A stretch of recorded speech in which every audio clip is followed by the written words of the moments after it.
It's the cold hard truth.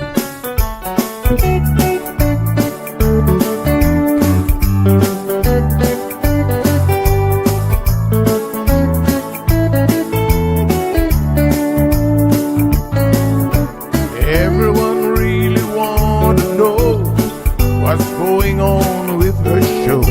Just get on the air and you will know it's Sandra. The queen of the mile road is here, helping people from everywhere. Get on the phone and you will hear Sandra.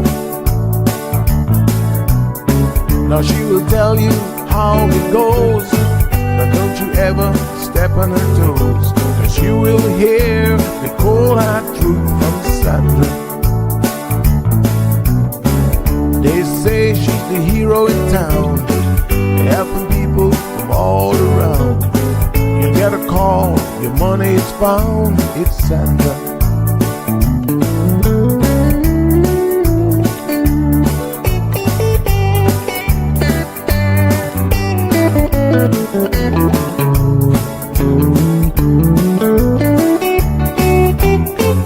Some will call her late at night just to say that there is a fight, and she will not just leave it alone. She'll get up and call on the phone, and when politics starts on her show, everyone really wants to know the way the things will really go with Sandra. And some will start to criticize, get on the show and tell pure lies, but someday we'll realize it's Sandra. And when they start to argue again, she'll pull the heads to the wind, and soon you will be a friend of Sandra. 'Cause every day everyone wants to hear from Sandra. 'Cause every day everyone wants to hear from Sandra. 'Cause every day everyone got to hear from Sandra. 'Cause every day everyone got to hear from Sandra.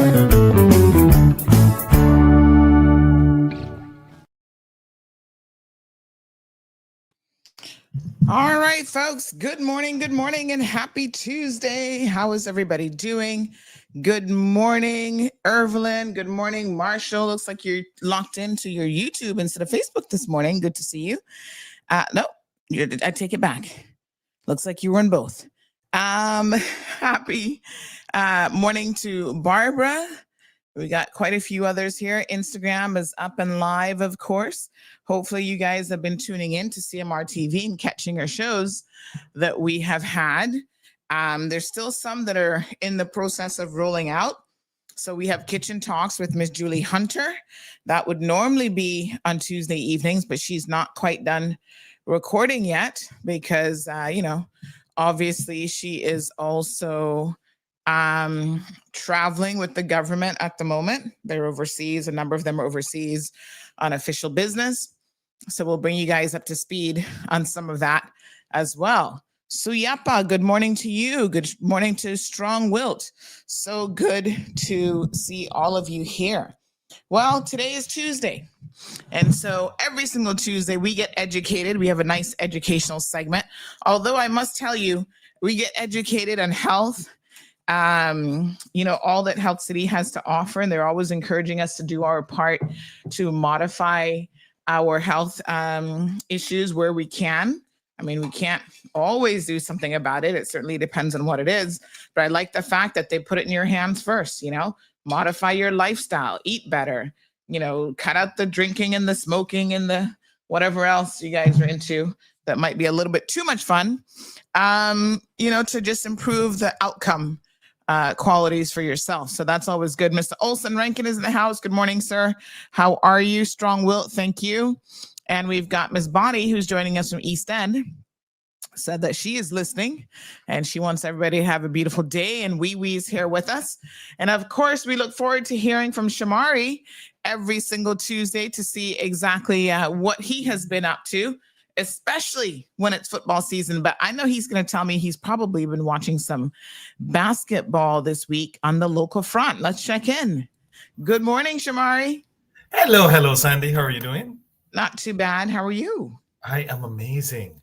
Ah, I'm absolutely amazing because the post Greer era, we are still undefeated.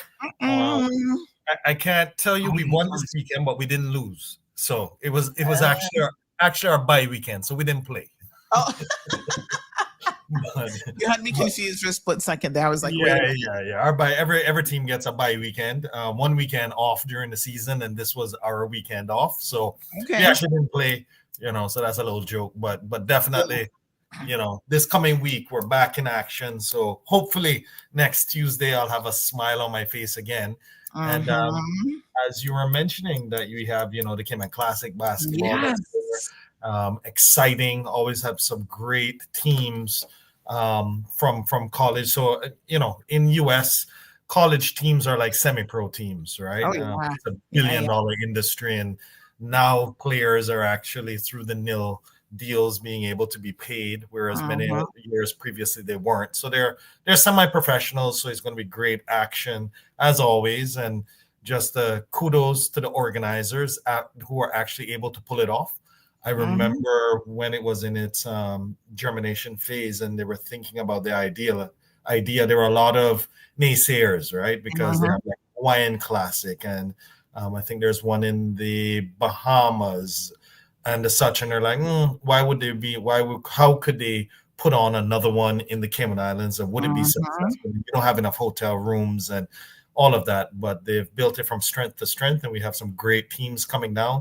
Not only men, I'm also excited because the female teams they bring, are actually some of the best teams that you can see. And there was even last year, if I recall, or a year before, my years are running together. One of the national championship teams were actually here. Recent national championship teams were here from a women perspective as well.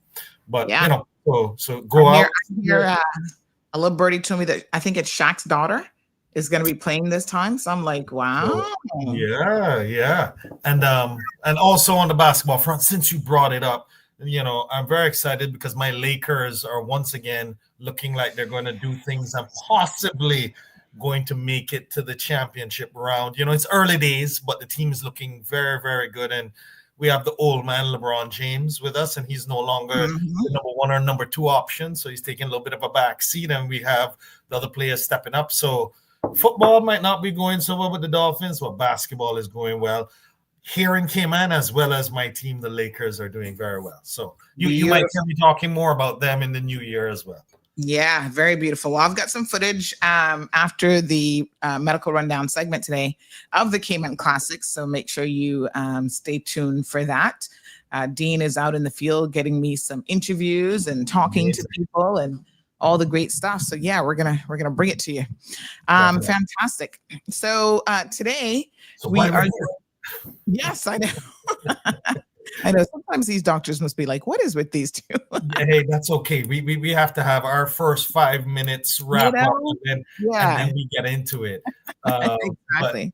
But yeah, so exactly. Today is it's November.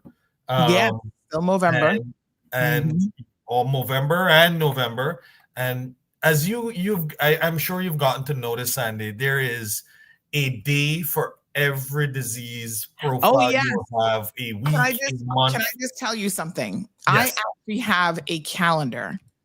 And that calendar has like 2 or 3 things on one day and 1 week and but go ahead. Yes. Oh my God. It is actually an awareness calendar. And so on that, I have all of the different ones from the US, the UK, like all over. And so Movember has a lot going on. So for example, today is the 25th. It is actually the 16 days of action against domestic violence on the international front. So there's that. It's the White Ribbon Day as well. It is the International Day for the Elimination of Violence Against Women. So we said that already, but there's also 16 days. It is the National Parfait Day. So some of these are kind of interesting to know. Well, Yeah. National Parfait Day. Okay. All right. Yeah. It is Bosnia and Herzegovina Statehood Day. National Natural Fibers Day, in case you have some unnatural fiber. That's in the US. It's also National Jukebox Day. I mean, the list just goes on. Well, I have a medical calendar, which is all medical. I'll share that one with you. Yes. And it's, and they have different observations in the UK, US, Canada. They differ, but for the most part, they're aligned with the big ones, but every day there's something else. Oh, but yeah. I love it, though. This November is Epilepsy Awareness Month. We have our very own Dr. Susant who will be joining us. The theme is All In. That encourages communities, healthcare partners, and families to come together in support of those living with epilepsy. So we're going to be discussing epilepsy today, committing to awareness, understanding, and meaningful action. Yeah. And it is my pleasure to introduce Dr. Susant, who's our consultant neurologist. So he's part of that great team of neurologists that we have at Health City. He has over a decade of experience specifically as a senior neurologist. He's been an integral part of robust clinical and academic programs, specializing with multiple publications, specialties such as clinics in stroke, movement disorders, epilepsy, which we'll be discussing today, as well as MS. So that is fantastic that we are so happy to have. And Sandy, we always bring the best of the best to be a part of the team. And we are so grateful to have Dr. Susant to be part of the team and here to actually discuss epilepsy with us today, seeing as it's Epilepsy Awareness Month. Yes, good morning, Dr. Susant. How are you? Good morning, everyone. Thank you, Mr. Shamari, for such a detailed introduction. Good morning, Miss Sandra. How are you doing? Good. It's the cold, hard truth, and it's cold, breezy days these days. Oh, I love it. This is the time of year that I am most into the weather. I absolutely love the noticeable change in weather. So, yes, now you can put on a jacket and feel good about it. You're not sweating in your jacket at the moment. We see Miss Barbara G checking in. She says, my husband and I did go for the lung cancer screening and we're expecting a call back this morning. So fingers crossed, saying a prayer for you, Miss Barbara, that everything is going to be okay. And, please keep us posted, but I'm sure you're going to be perfectly fine, both you and your husband. So good news. And if not, early detection really is the key. So wonderful. All right, Dr. Susant, today we're going to be talking about epilepsy. And this is one of those things that, a lot of people may not totally know much about. I'm sure we've all heard of it, but we're going to get into some of the details of exactly what epilepsy is, since November, as Shamari just said, it is Epilepsy Awareness Month. Dedicated to education, advocacy, and reducing the stigma that surrounds epilepsy. So the theme for this year in the US is all in. So what does it mean when we say we're all in when it comes to epilepsy? So like neurological diseases, they can be dramatic in their presentation. And having a knowledge of what's going on keeps the patient and the family around them have a better understanding of what's going on and try to address the problem rather than cause panic. So the program aims at educating all the community members, the health caregivers, to kind of understand what's a seizure and what the basic steps to do when somebody is having the seizure in the surrounding and how to take care of it rather than just like having a panic attack when this happens, because it's really something physical and right on your face, and it can really be very disturbing. Yeah. So, wow. I've never really seen it myself, but I'm sure it's got to be something that can definitely take you off guard, especially if you're not expecting it. So the All In really encourages community her healthcare providers and families to all come together in full support of those who are living with epilepsy, committing to awareness, understanding, and meaningful action. For Health City, this month is going to really just offer an opportunity to highlight what the early recognition signs really of epilepsy and seizure symptoms are. Now, is there a difference between like having epilepsy and seizure? Is it a type of seizure? Like, how do you classify? Are they used interchangeably? Seizure is like when we have a seizure, it can be a provoked event, but when you have a tendency to have continuous seizure, that's when you would label it as epilepsy. They are basically a Okay. spectrum of the Uh-huh. same condition. So it's a one-off event, then it's what we refer to as a seizure. But when you have a tendency to have seizures again and again, that's when we label it as Ah, epilepsy. okay. So seizures can be provoked by a lot of different factors. Mhm. And yeah, so they're basically, like I said, a spectrum. Right. Okay. So the epilepsy is more like the condition, whereas you can Yeah. have a one-off seizure caused by different things. Okay. All right. That's good to know. I didn't even know really how to classify that, but very good. Um, so we need to know exactly what it is, and we're going to find out how to have compassionate discussions around this by reducing the stigma, and also what some of the treatment options are. So what exactly is epilepsy?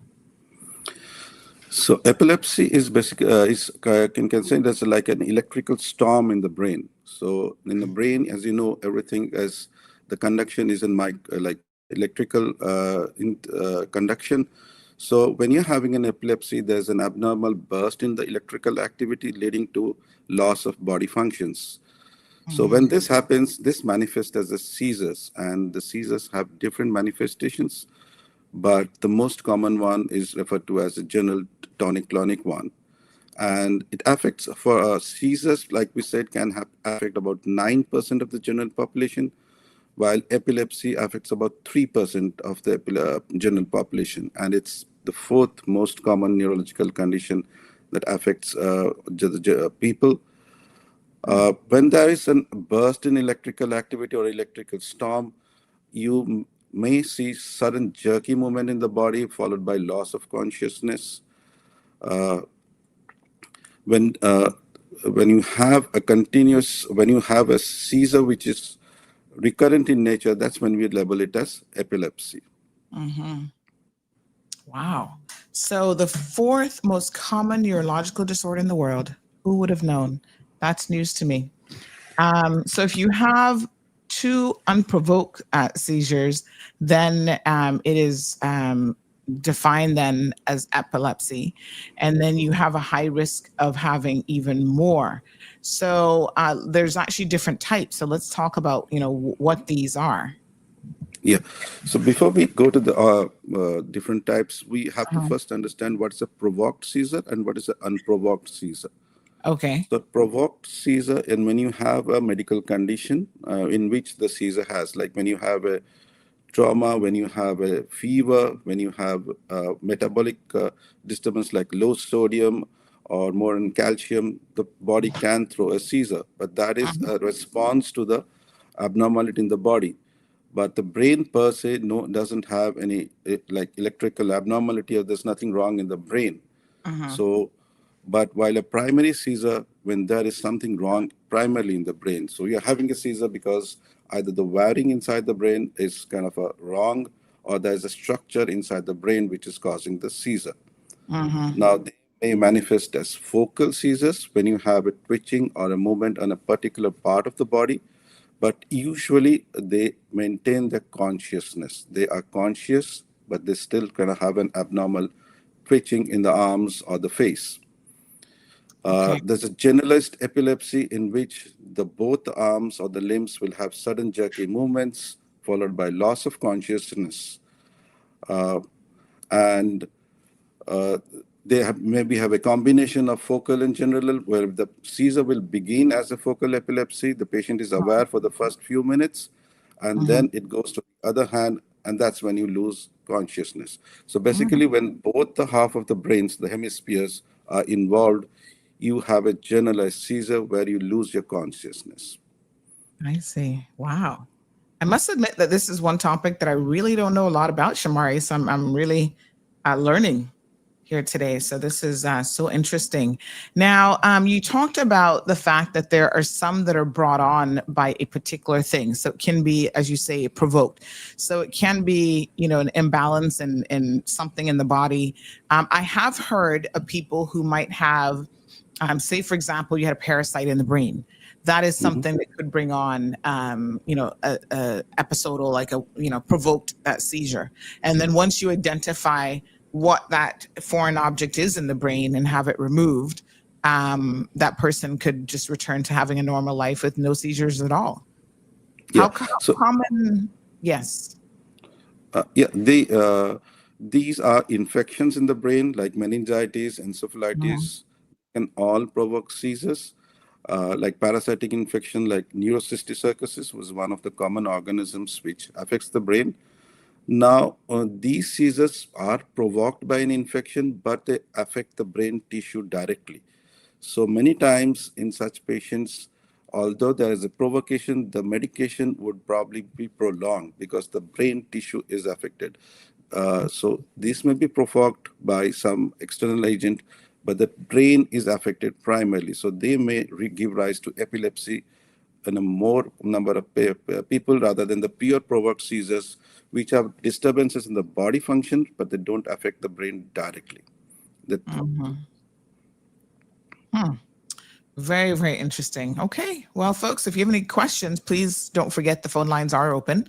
936-2626. I'm happy to take your calls and, explain anything or answer anything. Or if you even have a story. Sometimes people are suffering from this disorder and very few people know that they are. So this is an opportunity to, as we say, normalize the conversation around these types of things. So of course you can find us on cmrtv.com, Facebook, YouTube, and even on Instagram this morning, as well as Bobo 103.1. Good morning to Miss Emma. See you jumping in there on the chat. So good to see you. So we are talking, in case you're just joining us, about seizures, which it is epilepsy, my apologies, Awareness Month. And so around that, we're having a conversation around the different types of epilepsy, as well as seizures. We do have a phone call. Good morning, caller, and welcome to the program. So good to have you. Morning. Good morning. I have a question for the doctor. I came in a bit late, but I realized we're on topic of epilepsy, and I was diagnosed with epilepsy like around age 13 or the onset of puberty, basically. And ever since then, I have been on medication, and I've seen like one neurologist, visiting neurologist here, and all of that.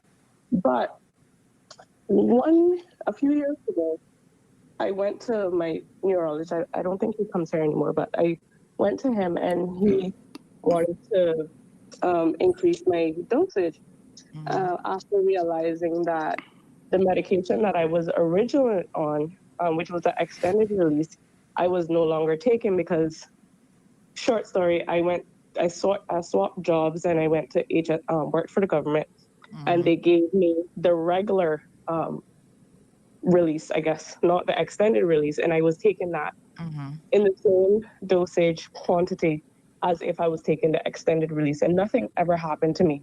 I took that for years. So when he realized that I was taking basically half of the dose I should have been taking, he tried to take me off of the medication because he said that it was so small that it shouldn't be doing anything. So my question is it possible to have taken medication for all these years, not necessarily needing it, but then when I try to come off of it, I react to not having the medication? I mean, I guess there's a couple questions in there, including, is it possible for someone who has had epilepsy to be cured of it, where it just stops? Well, go ahead. No, go ahead. Go ahead with the and complete words. What I was gonna say is to my understanding is that the type. So I have juvenile myoclonic epilepsy. That's what I was diagnosed with. So my understanding of that is that it comes at the onset of puberty, and then it goes away like in your early adulthood. But if you've been on medication for that long, and I don't necessarily, the medication is quote unquote not doing anything, then I just can't understand why I can't come off of it. Yeah. Okay. Okay. So juvenile myoclonic epilepsy, what she described, is kind of a primary epilepsy syndrome in which there is basically a disturbance in the electrical circuits in the brain. So, and it has a genetic component also to it. The thing about it is that it requires medication to control the seizures. Now, they are like partial seizures, like they have, like sudden flinging movements of the arms, but they respond very well to medications. But you require medications on the long term. They are like high tendency to kind of come back when you stop medications. Traditionally, they require a lower dose than the high dose we require for a classical primary generalized seizure. Juvenile myoclonic epilepsy would respond to a lesser dose, but that dose will be required for a long duration. As you stop, it'll come back. That is the characteristic of that seizure syndrome. So you would probably have to take a dose for the seizure, and usually it's for a long duration. Okay, caller, does that answer your question? Yeah, that's interesting because the last time I've had a seizure, quote unquote, a seizure, I went unconscious, would have been like 2017. So in my entire life, I probably only went unconscious like 2 times since ever having it. And that's what, over 20 years ago? Yeah. Yeah. But okay. Yeah. I guess it's still required. Yes. All right. Well, yeah, keep on top of it and make sure you keep on top of your, your checkups and so forth. So thank you for the question. Very good question. Thank you. All righty. So so sometimes I guess if it's considered a chronic disease, we want to think that maybe it's been reversed or there's some way to come off the medication, but it's a good question to ask Dr. Susan, because even people who are in high blood pressure medication, I didn't know this. I thought, what if you just get that blood pressure under control? But I understand that one of the worst things you can do is stop taking the medication, because then it comes back like with a vengeance. It becomes almost like medication resistant if you're not careful. So very, very interesting to know that about epileptic episodes as well. Right. So phone lines open, folks. If you've got any questions, Dr. Susan is here as the expert. He can certainly answer them for you. The one that she mentioned when we talked about causes, she said that it's something that happens like kind of in the teen years. Is that a popular? Yeah. No, this particular subtype of juvenile myoclonic epilepsy, like the term itself is juvenile. It's the onset is when you are in your teens, and it's a specific subtype which the EEG that we do. So you see the electrical waves. It is very sensitive in picking up a specific pattern, which helps us diagnosis of the case and the history. Of course, the patient comes with a very strange history, that there'll be sudden flinging movements. They'll be holding a cup, and suddenly it seems that involuntarily they're throwing it away. So they'll come that maybe the parents will come, he keeps flinging stuff around, breaking stuff around, because they are not in control. And very rarely it progresses to generalized seizure where they lose their consciousness. It may be for many years, all they would have is sudden flinging movement. Very interesting. All right. So causes, let's go through some of these, Dr. Susan, so that, we have a better idea of what really might trigger an episode. Yeah. So like we discussed, seizure is caused by an electrical storm or a short circuit. So if you imagine the wiring in the brain as wires, if there's a short circuit and a spark, That's give rise to a seizure. So if the wiring inside the brain is wired abnormally from birth, then they have a tendency to seizure. Those are the genetic causes of the seizures. So if the circuits, brain circuits, are wired in a way, they have a tendency to have a bursts intermittently, so they can give rise to seizures. Now, any damage to the brain tissue which causes disruption in these circuits can also give rise to seizure. The most common being an injury to the brain or a trauma after an accident. When you have injury inside the brain, it disturbs the circuits, and this can give rise to seizures. Similarly, in stroke, when you have a clot or a bleeding, they will damage the wiring inside the brain. And in about 5 to 10% of patients with stroke, they'll end up with having seizures. Brain infection like meningitis or encephalitis affect the brain tissue, again disturbing the electrical activity of the normal electrical activity and can give rise to seizures.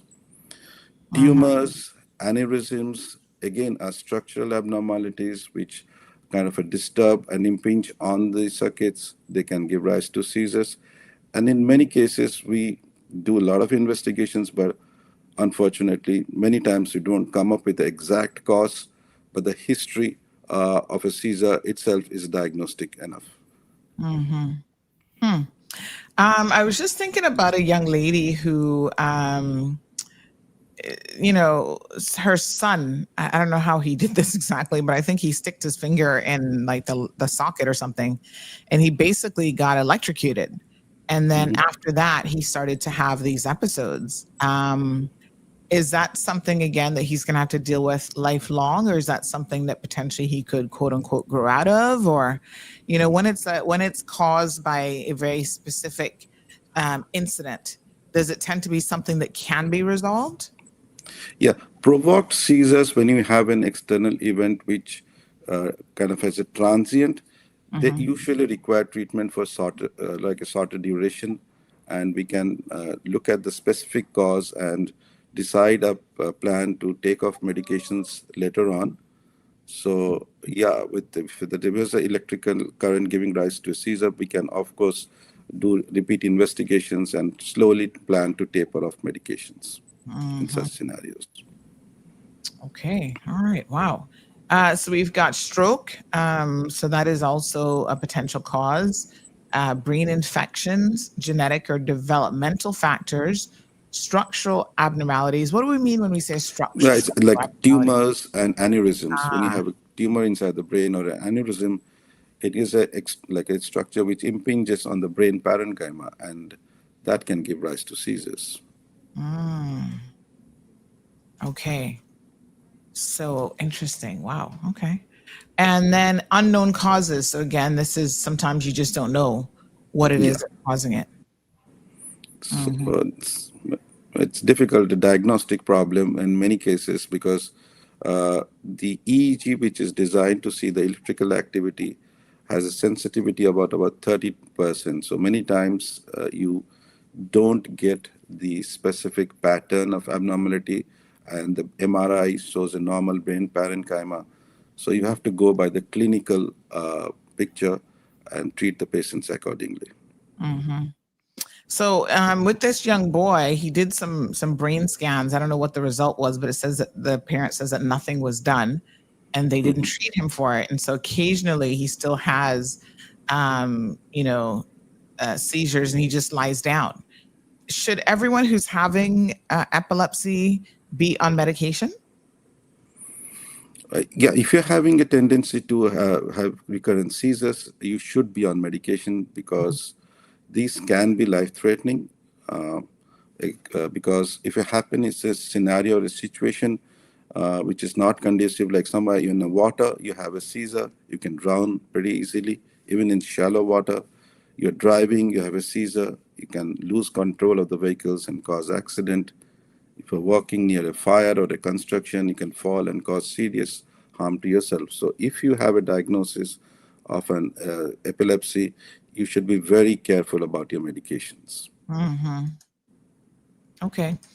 Someone is asking if you can talk a little bit more about juvenile myoclonic epilepsy and whether or not this is something that can be passed on genetically, because they're worried about their children potentially being impacted by this as they become teenagers. Is it something that tends to run in families because they're not aware of family history? So they're sort of wondering how that works. Yeah, juvenile myoclonic epilepsy does run in families, but the pattern in which the inheritance happens is a little kind of a very, okay, so these are the special. Yeah, we can go for extensive genetic testing to see what is the pattern of inheritance or what is the genes affected. And basis of that, we can decide about the inheritance patterns. If there is a risk, it's not always necessary that it passes on to the other siblings or the children, but you do need to get a genetic analysis of the done to see how many or like how much is the affection and what is the risk of it passing on. Like I said, it is more of more in most of the cases is a benign condition. Like it is affecting you, but it can be very well controlled with medications. So you can actually test then for the gene. Yeah, we can. Oh, well, that's good. Okay. Very good to know. All right. So some of the symptoms then, and I think this is important for people who maybe have never witnessed someone with epilepsy or witnessed someone have a seizure to be able to recognize what it is that they're seeing, and then also hopefully what they can do when this sort of thing happens. So it's uncontrollable. You can go through just a list here of what some of the symptoms are that manifest themselves, but uncontrollable jerking and shaking or fits. A tingling feeling in the arms or legs.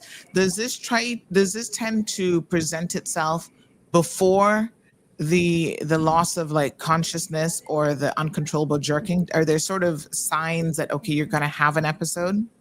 Yeah.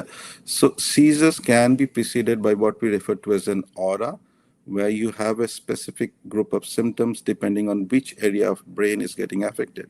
Sometimes you have an abnormal smell like of a burning tire. Okay, that's very specific. Sometimes you could have flashing lights in front of your eyes before you pass out. Now, tingling sensation in arms and legs, these are mostly affected with focal seizures, where you do not lose your awareness, but they can also be associated with general seizure, where they begin with the tingling and gradually progress and affect to the other limb. Now, when a generalized seizure happens, it basically has three phases. The first phase is what we refer as a tonic phase, when your body becomes stiff. As a result, most of the patients kind of fall down. And the next one is the clonic phase, where you have sudden jerky movements all over. And then is the post-ictal phase, when everything stops and the patient is kind of stunned or confused for about 5-7 minutes. This is all a part of the seizure. So you understand, when you have a sudden electrical storm in the brain, even when it is stopped, your brain is kind of a numb for 5-7 minutes. You're confused. You're not aware what's going on. And then you slowly start coming back. And of course, the focal epilepsies can have certain twitch, just it's manifest as a twitching moment in the face or twitching moment in the arm. Yeah. And one of the, it's quite interesting because I've, we all watch these little like videos on different social media channels. And I've seen these videos of babies, and someone thought, oh, look, this baby's doing this. This is so cute. And somebody says, no, that's actually, the baby's actually having a seizure. But the parents didn't recognize that, kind of like that stiffening, like they thought the baby was just like scared or something, but they didn't realize that the stiffening was actually symptomatic of the child having a very, very specific type of seizure in babies. And so infantile spasms, is something that, although rare, that you should be aware of what it is and what it looks like, because a lot of people can just mistake it, because of course young babies especially have a lot of involuntary movements anyway. So sometimes we're like, oh, they're just being babies, but it's something that people should really look out for, because it can present itself very, very differently in infants. Yeah, pediatric epilepsy syndromes are very difficult to recognize because the patient can't really give you a history what's going on. Abnormal movements may be mistaken for the baby kind of normally playing around. So it's quite a challenging field. Like we have a different subspecialty totally dedicated towards pediatric epilepsy. It's something which is taken over by specialists who kind of deal with this subset because it's so difficult to diagnose and treat. Mm-hmm. So interesting. All right. So they usually last anywhere from a few seconds to a few minutes. And some persons may lose consciousness and not remember what happened. But if you suffer from it, is every episode the same, or can you have a variation from episode to episode in terms of how it manifests itself and whether you lose consciousness or not? So a person suffering from a seizure subtype would probably have the same kind of a seizure again and again. Of course, if you're having are on medication and it's a kind of a breakthrough seizures, then the pattern might be a little less violent, you kind of a smaller seizure. But mostly, if you are having a particular type of seizure, it will stick to the same kind of a symptoms again and again. And most of the seizures last less than 5 minutes. So that's the thing to remember when a patient is having seizures, to remain calm, that this most likely would pass off within 5 minutes. So what we kind of teach the family members or the caregivers, the 3 C's to remain calm, because the first thing is don't run around like causing or increasing the panic. Remain calm. Yes. Try to give comfort to the patient. Second C is comfort, because such patients have a tendency to fall down and injure themselves. So put a pillow, put a jacket, whatever you have under the head, so they don't like bang the head and injure themselves. If they're losing the consciousness, turn them to the side and allow them to breathe freely. Make sure there's nothing around the face so they can breathe in freely. And do not try to pin down or hold the patient, because when they're having jerky movements, there's a tendency to kind of control the jerky movements by holding onto the hands. You might cause the shoulder to pop out, because these while movements are involuntary, they can be really powerful movements. When you try to hold the hands, you see patients' shoulders pop out. So just let it kind of have its course. It usually, like I said, self-terminates in about 4 or 5 minutes. The third is call for help. Now, when do you call for help? If it is a first-time seizure, then definitely call for help, because we don't know what's going on and what causing the seizure. If it's a known case of seizure episode, maybe you can just wait for it to pass out. If the seizure is lasting more than 5 minutes, if the seizure have stopped, but the patient is not coming back to regaining his conscious, still remains confused, then definitely call. Any breathing difficulty, definitely call. So just follow the 3 C's of being calm, give comfort to the patient, and call if you think that the patient is not recovering. All right, very good. So we have some commenters here who are adding to the conversation. Thank you so much. Miss Barbara says, I have a friend that has seizures from time to time. My concern for her and her grandchildren is that she's often on the road with one or more of the kids who are too young to assist her when she's in distress. My point is that the family doesn't seem to have enough information about the danger of her having the children in her care at all. How concerned should you be? I mean, I don't know how frequent these seizures are, but it sounds like they might be. But how concerned should you be if that person is a primary caregiver for children or even an elderly person, and they themselves could become incapacitated? So if the proper workup has been done and a diagnosis has been reached, and the patient has been started on adequate medications, usually they respond well.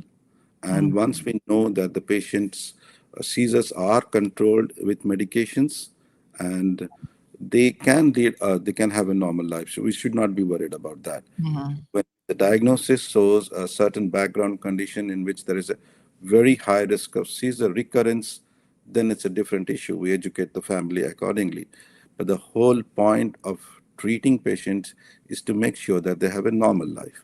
Mm-hmm. So due diligence, due care is of course required, but in most cases, once the diagnosis and the treatment has set in, they can have a normal life. We kind of ask them to observe for a first month or two when they're on medications, because we many times when we start a dosage of a medication, it may not be sufficient. We might have to increase the dosage. Rarely that happens. But once you are on a medication and you're taking them regularly for a month or two, most likely the medicine is kind of enough for you. It's just like a blood pressure medication. You are on the medicine, you are on a proper dosage, your blood pressure will be under control if you take the necessary precautions. So yes, care and about diagnosis and knowledge of your disease is very important. But once the treatment is proper, you can continue with a normal life in most cases. Yeah. But it doesn't, I'm getting the sense from Barbara that maybe it isn't quite under control for this person. And so that is where, driving kids up and down and, being in charge of grandchildren might be a real concern. So perhaps her family can reach out, to make sure that you're getting the correct treatments for her. So interesting. All right. Well, Marshall, morning, Damaris. Marshall says, I have a friend who suffers from seizures, and he says that he can tell when he's about to have one or have an episode. He hears something like a sound ringing, and then he stiffens up and it comes on for like a minute or two. Then he goes to sleep once it's over. It's really sad to see. He should come in for evaluation, because most of the seizures, especially if they are like for short duration, they should respond very well to medications. You could walk up the case, see what exactly is causing it, and probably decide on a medication for this. For partial seizures, many times patients do not come in because they kind of manage it by kind of taking off for a few minutes or a few hours. But that's not the way you should be going about it, because sometimes they can be generalized. Like I said, it depends on the situation where you are. Where if you're inside of water and the seizure happens, it can lead to devastating complications. All right. Cece says that my child would normally be playing and just lays flat on the ground and stiffs out like seizures. Yes, it's less than 5 minutes. And I had to talk to him for him to try and bring himself out of it. So, I mean, does someone bring themselves out of it, or is that just the natural length of time that it's going to last for? Like I said, most of the seizures last less than between 3 to 5 minutes. But with the child, it's very difficult. They should consult a doctor, kind of take a look at the series of events that are happening, and maybe plan investigations just to rule out if it is something which the child is doing normally or there is something else in the background. Definitely a consult with a pediatrician, and then planning out further investigations would be recommended. Right. And there's no situation where a child should be having seizures and they're not on medication. If diagnosed with proper seizures, they should be on medications, because you see, every time a seizure happens, it kind of damages stunts your brain. And when you are in the growing ages, continuous events would hamper your cognitive abilities later on in life. In children, the presentation can be very subtle. So one of the more rare seizures episodes is what we refer to as absent seizures. Now here what happens, the patient doesn't have any physical manifestations. They just zone out. You're talking with the child, suddenly the child has gone into a distance, like daydreaming. Many times it's reported in school with a decrease in the school performance. The child was doing really well, and suddenly one semester he starts performing badly. And the teacher would probably complain when you go to meet the teacher that your child just dreams in the day. He's kind of not listening to me, and he's this probably can be a symptom of absent seizures. So there can be very varied manifestations or presentations. So anything like abnormal should get evaluated by the doctor. Another person is inquiring whether seizures can occur as a result of an anxiety disorder. Anxiety disorders can precipitate a person having seizure to a background because anxiety, lack of sleep is the more common precipitating event. So if you are not sleeping for a night or two, then you can definitely precipitate seizures. So basically, that is how it works. If you're anxious and not getting sleep, that's how a seizure can happen. Uh, but anxiety directly causing seizures is very rare, and it, of course, difficult so many times to differentiate if the anxious person movements are due to just because of stress or they are due to seizure. Mm-hmm. All right. Very good. Wow. So incredibly interesting. Thank you. CC says, thank you. I will follow up with the HSA because he did an MRI and a scan and nothing else was done. So it's important for your son, sounds like, to get on a proper treatment plan. Paula says you cannot talk someone out of a seizure. So it's important to know, yes, medically, how these things work. Is there any harm in talking to someone during a seizure? Yeah, Yeah, like is there anything harmful if you're talking to them? I know that you said you kind of want to, not try to no. hold them or anything. When a patient is having a seizure, he cannot respond to you. Yeah. So you Okay. may not ask, but if it is due to anxiety, sometimes clinically that's how differentiate. Patient won't be having a symptom, but they're responding to your commands during those episodes. Mm-hmm. That means it's more likely be due to anxiety because some of the symptoms may be similar to seizures. But if they are coherent and are responding to you when they're having the events, it's more likely to be an anxiety. So you can't so patient with a true seizure would not respond to your commands in a coherent way. Okay, so you're saying that it potentially mimics an anxiety attack.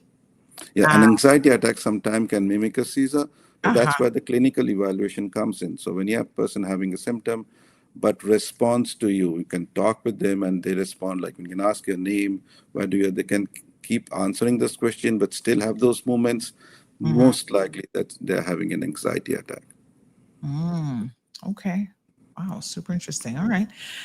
So some of the treatment options. Let's talk then about what the treatment options are. Yeah, well, the first line are the anti-seizure medications. We have a huge range of medications which can be tailored to the type of seizures, the personality, the age groups, uh, the different interactions they have with medications. So once a seizure is diagnosed, we mostly start off with a medication tailored to that person's needs. We have to identify that the causes where a seizures can recur. Now, when you're having a seizure, missing even a single dose of medication can precipitate seizure. So you have to be very regular with the medication. You can't miss even a single dose. Second is lack of sleep. That's a very important trigger for seizures. So if you're having seizures, then make sure that you sleep 5 to 6 hours at least. People end up with having seizures after a late night party where they kind of it carries on for late and they end up having a seizure. Flashing lights can trigger seizures. If you have a seizure tendency, then like a TV or a disco, playing games, when there's sudden bursts of light, they can trigger seizures. So make sure that you avoid flashing lights. Mm-hmm. And movies too, because some movies and even video games and stuff can have that effect on people. So you have to be very careful because they can be a trigger. All right. Paula says, as a parent of an epileptic for over 2 decades, I'm grateful for this line of conversation. It's shocking the ignorance and lack of information about epilepsy. Thank you for this. You're most welcome. And I wonder, Paula, as a parent, what have you found as probably the most challenging, other than probably as you say, the misinformation, lack of information, and the ignorance? How does that present itself in terms of challenges? Like if you're out and about, and your child has an episode, or how have people responded in schools? There's just so many complications around lack of information and ignorance.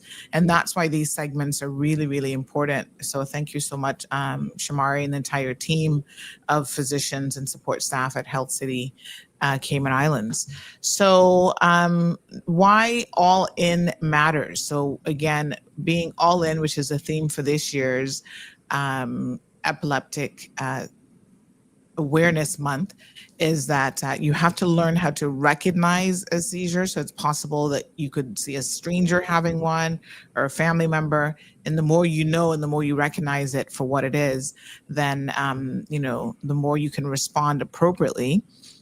Knowing again what to do if someone is having one, speaking openly to remove the stigma, and supporting people with epilepsy at work, at schools, and in daily life, and in encouraging timely diagnosis and proper treatment. So if you know of someone who's had 1 or 2 episodes of a seizure, maybe just check in with them to see if they have gotten a proper diagnosis, if they're on medication. I just checked in with someone who said, nope, nothing has been done yet for her child. So now she's going to chase up and follow it up. It's not something that you just want to leave alone if they're having them on a regular basis, especially with children. As you say, it's something that can obviously impact their brain as it continues to develop. Ms. Dawn has a question, or comment rather. She says, good morning. My son is 5 years old and he has seizures. We can spot them when they're starting, and if caught early and play him out / make sounds, and it would ease.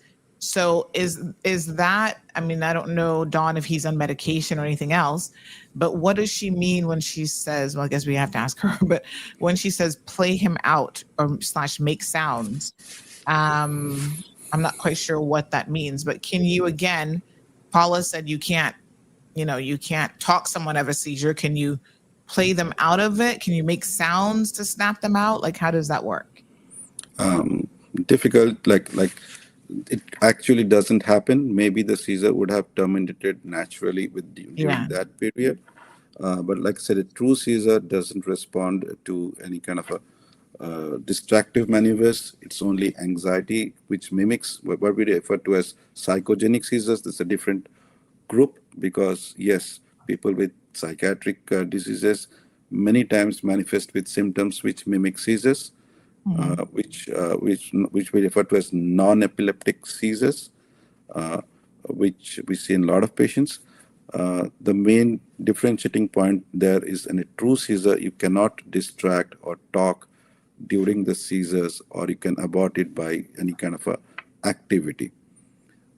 It usually self-aborts, so maybe it's a very short seizure, maybe lasting a minute. By the time you do something, it anecdotally you think that you're altering the course, but it actually doesn't happen that way. All right. So, Ms. Dawn, maybe just, remain silent because it doesn't work. So I know that sometimes we think because of coincidence and timing, that something is working because of our timing. Like we say, well, when I do it, he seems to come out of it. Well, he would have come out of it anyway, is basically what the doctor is saying. When it comes to the stigma that is attached, this person says, I lost a job because of a seizure, was not officially diagnosed with epilepsy, but with generalized anxiety disorder because the company was concerned about liability. Wow. This is really quite shocking. Ms. Dawn, thank you so much, says he is on medication, kind of distract him, and it's helped him relax. Okay. Yeah, definitely, if that helps, it always is encouraged. But taking adequate medical precautions and consulting the doctor is to go hand in hand with that.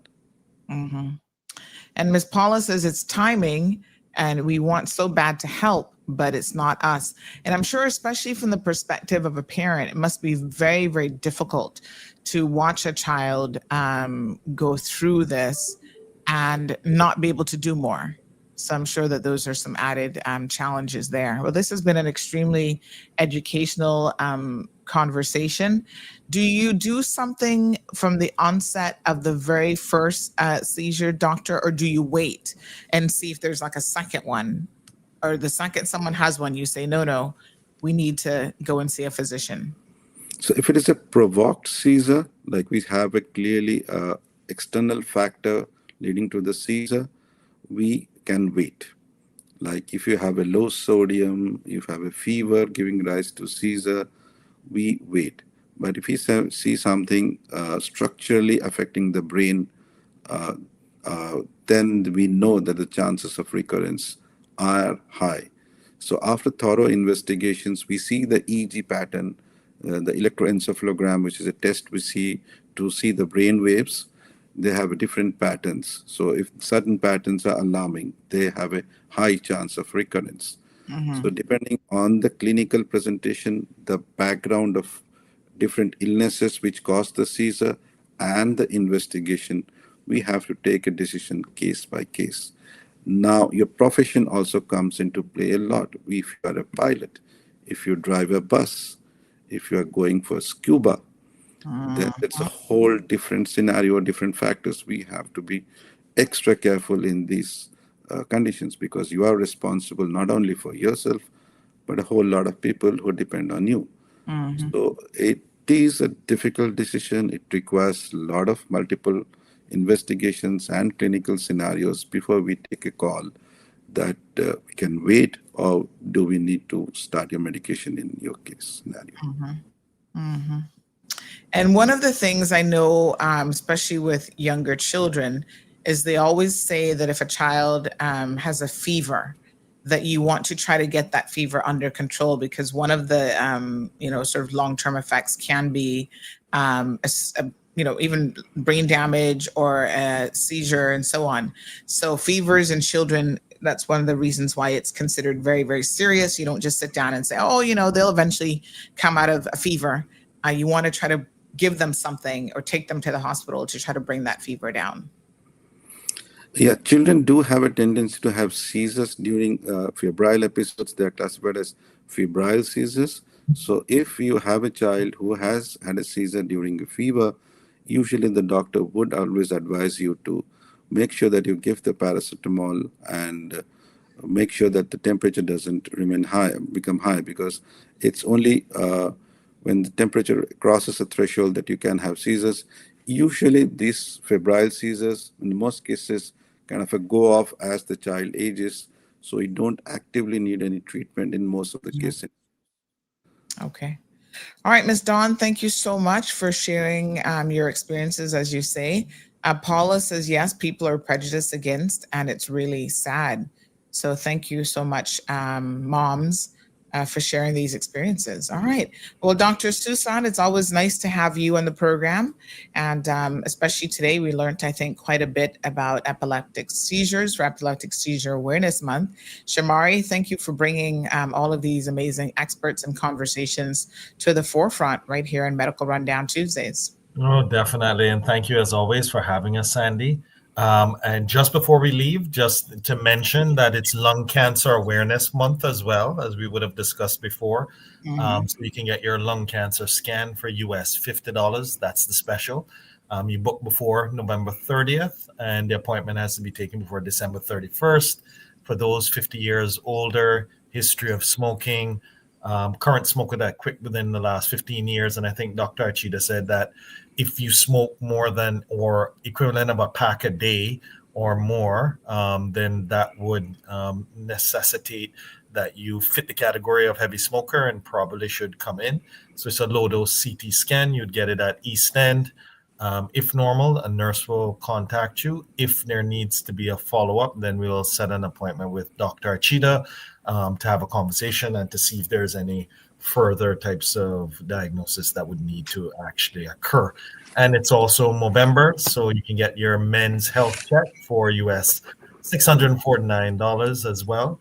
And you need to book in the month of November for that. So we have two specials going on, knowing that, once again, there are so many disease profiles and highlights throughout the month of November, but definitely thought it was important to also get Dr. Susan on to speak about seizures, seeing as this is the month that we try and highlight and educate as well in regards to that disease profile.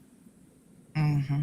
Excellent. Fantastic. All right, folks. So the month isn't quite over yet. We've got a couple days left. So please take advantage of that lung screening. And again, Ms. Barbara's and her husband are waiting on their results today.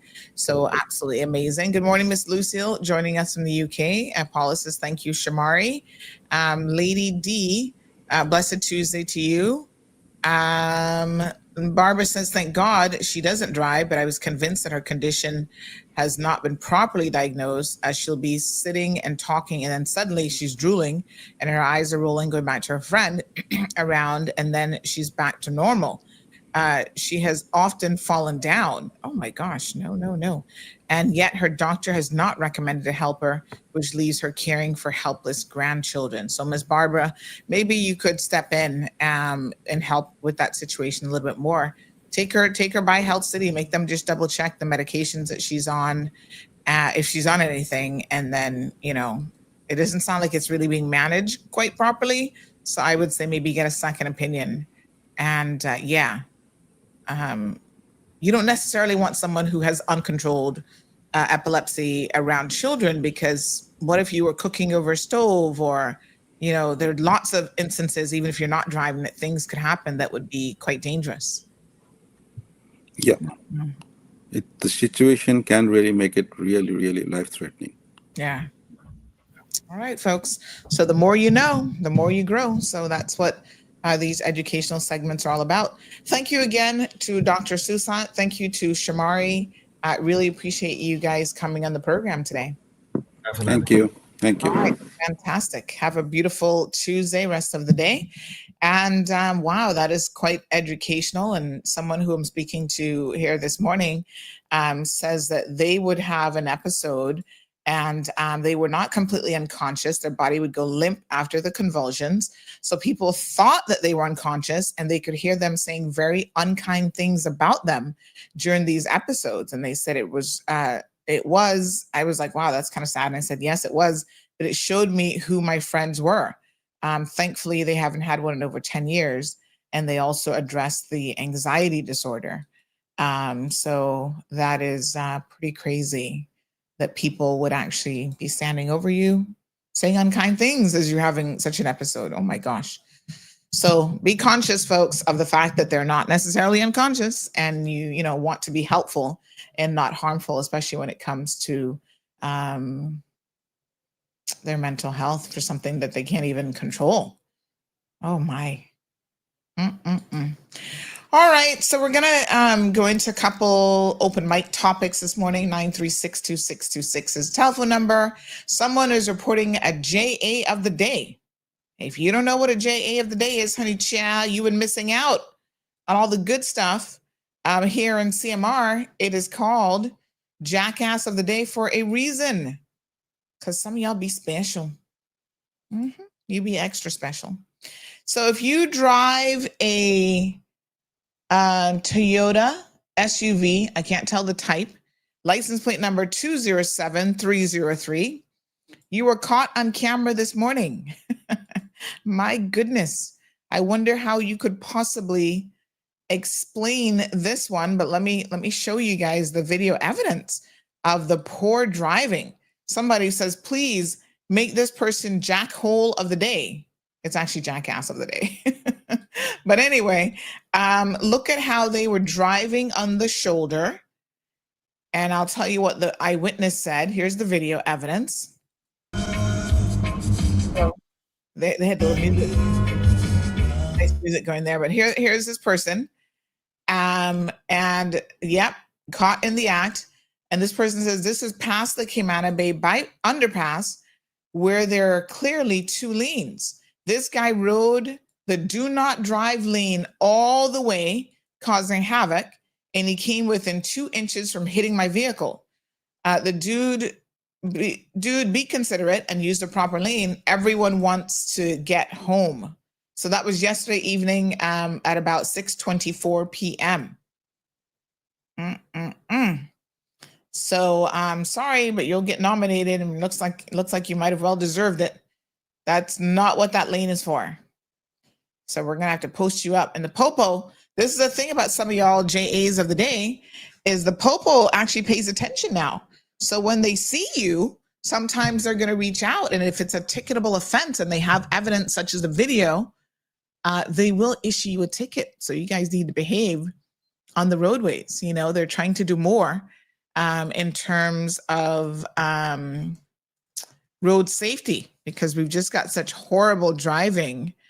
You know, yeah. Such horrible driving on the roadway. So just a couple quick announcements, if I may. There has been a extension on the, let me just show you this. There has been an extension on the NICE program. The registration has been extended until today at 4 p.m. So please, we posted it on our social media channels for all of you to see. But if you could, if you're interested in the NICE program for the Christmas holiday cleanup, by all means, go ahead and register. The registration link is there and available for you. So get registered.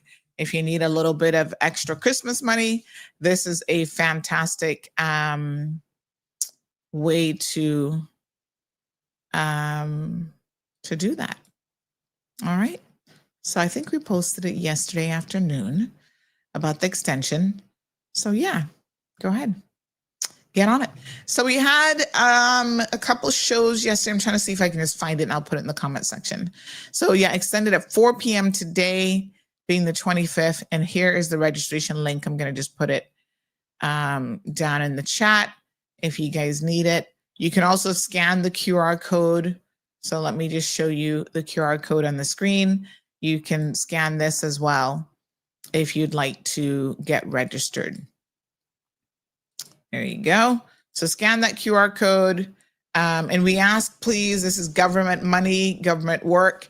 If you're going to do it, please, no drinking on the job, as we've seen previously, no smoking on the job, as in smoking marijuana, sitting down, smoking pot all day. And, actually clean up. That's what you're being paid to do. So we'd like for you, it's the National Community Enhancement Project. And they do it now at least once or twice a year. And it's done through the Ministry of Planning, Lands, Agriculture, Housing, Infrastructure. And it's a way for people who otherwise do not have employment to be able to, get some funds. They're starting this round of beautification and cleanup projects on December the 1st through the 12th. So just in time for the holiday season. So once they get started, you'll see them around the island, in their little security reflective jackets, little vests. And we like to see y'all working. And this time of year, it's nice because it's not too hot out there. So, All right. Someone said that they were hoping that this program could be all year round. I don't know. The government has the budget. This is not cheap. So I'm not really sure what the budget is for this and if it's viable to have an all year round budget. But I think, once or twice a year is certainly not a bad idea. But it is very, very interesting. I must say that it is very, very interesting that some of these people year after year do it, and then the rest of the year they don't work. So I'm just like, why are you not working? I'll be honest with you, I don't think that if it was a full-time situation that you're going to find that many people signing up for it as you might think.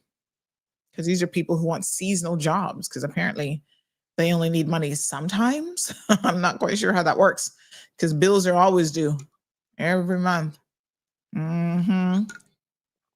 I saw a statistic the other day that was kind of interesting. It said something like 70%, this is in the US, but I'm sure it's came out as well.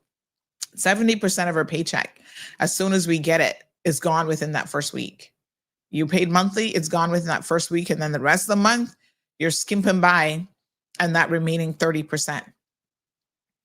I'm hoping that that's a good sign that people pay their bills right away and don't wait. But, that's why they have all these loan to payday businesses, because everybody's broke after the first week. So on yesterday's CMR TV, we had some excellent shows. I think we had about 4 or 5 shows on just yesterday alone. We had Mind Matters, which was Dr. Carlos Garcia and Supna Doshi. They had a very interesting conversation about people struggling with imposter syndrome, which is the nagging belief that you're not good enough. Did you guys catch this? This was such an amazing and interesting conversation. I hope that you guys had an opportunity to tune in and to listen. If you missed it, you can check out our YouTube and social media channels, so YouTube and Facebook, and cmrtv.com will have the individual pages for the content creators as well, so you can go back and listen to episodes. So that is our Mind Matters show, where we look into all things, mental health and wellness. And yeah, that was a really, really interesting episode. So this podcast, I'm going to just see if I can bring it up for you to listen to just a little snippet, just a little teaser, so that you can, go back and listen. Hold on one second here. Let me see, honey chill. Right. So here's a little snippet from that show. Again, Welcome to the podcast, the Human Experience Podcast, where we explore the depths of spirituality and our own personal journeys and experiences. I'm Dr. Carlos Garcia. And I'm Sapna Doshi. In this space, we'll reflect on the wisdom of some of the most profound spiritual teachers, from Eckhart Tolle to Ram Dass, Wayne Dyer, Michael Singer. Together, we'll dive into their teachings and share our own insights that have guided us on our own paths of self-discovery. Each episode will feature inspiring clips from these masters, weaving them into our own reflections and conversations on how spirituality has enriched our daily lives, deepened our understanding of ourselves, and led us to a more meaningful experience. So, take a deep breath, open your heart, and join us on this journey of exploration. Welcome to the podcast, the Human Experience Podcast. So, take a deep breath, open your heart, and join us on this journey of exploration. Welcome to the podcast, the Human Experience Podcast. Yesterday, I'm sitting at the table with just like the stellar of the stellar, right? Like Navy pilots, this woman who's a psychologist and swam the English Channel, these people that have like MBAs from like Harvard, right? Just like amazing, like people that have done amazing stuff. But when you talk to them, they're both humble about it, but also don't see themselves accurately. And so I'm always intrigued by why it is so hard for us to see ourselves accurately. And by that, I mean like the good in ourselves, right? Like how we're easily able to see the good in others, but it feels so hard to see it within ourselves.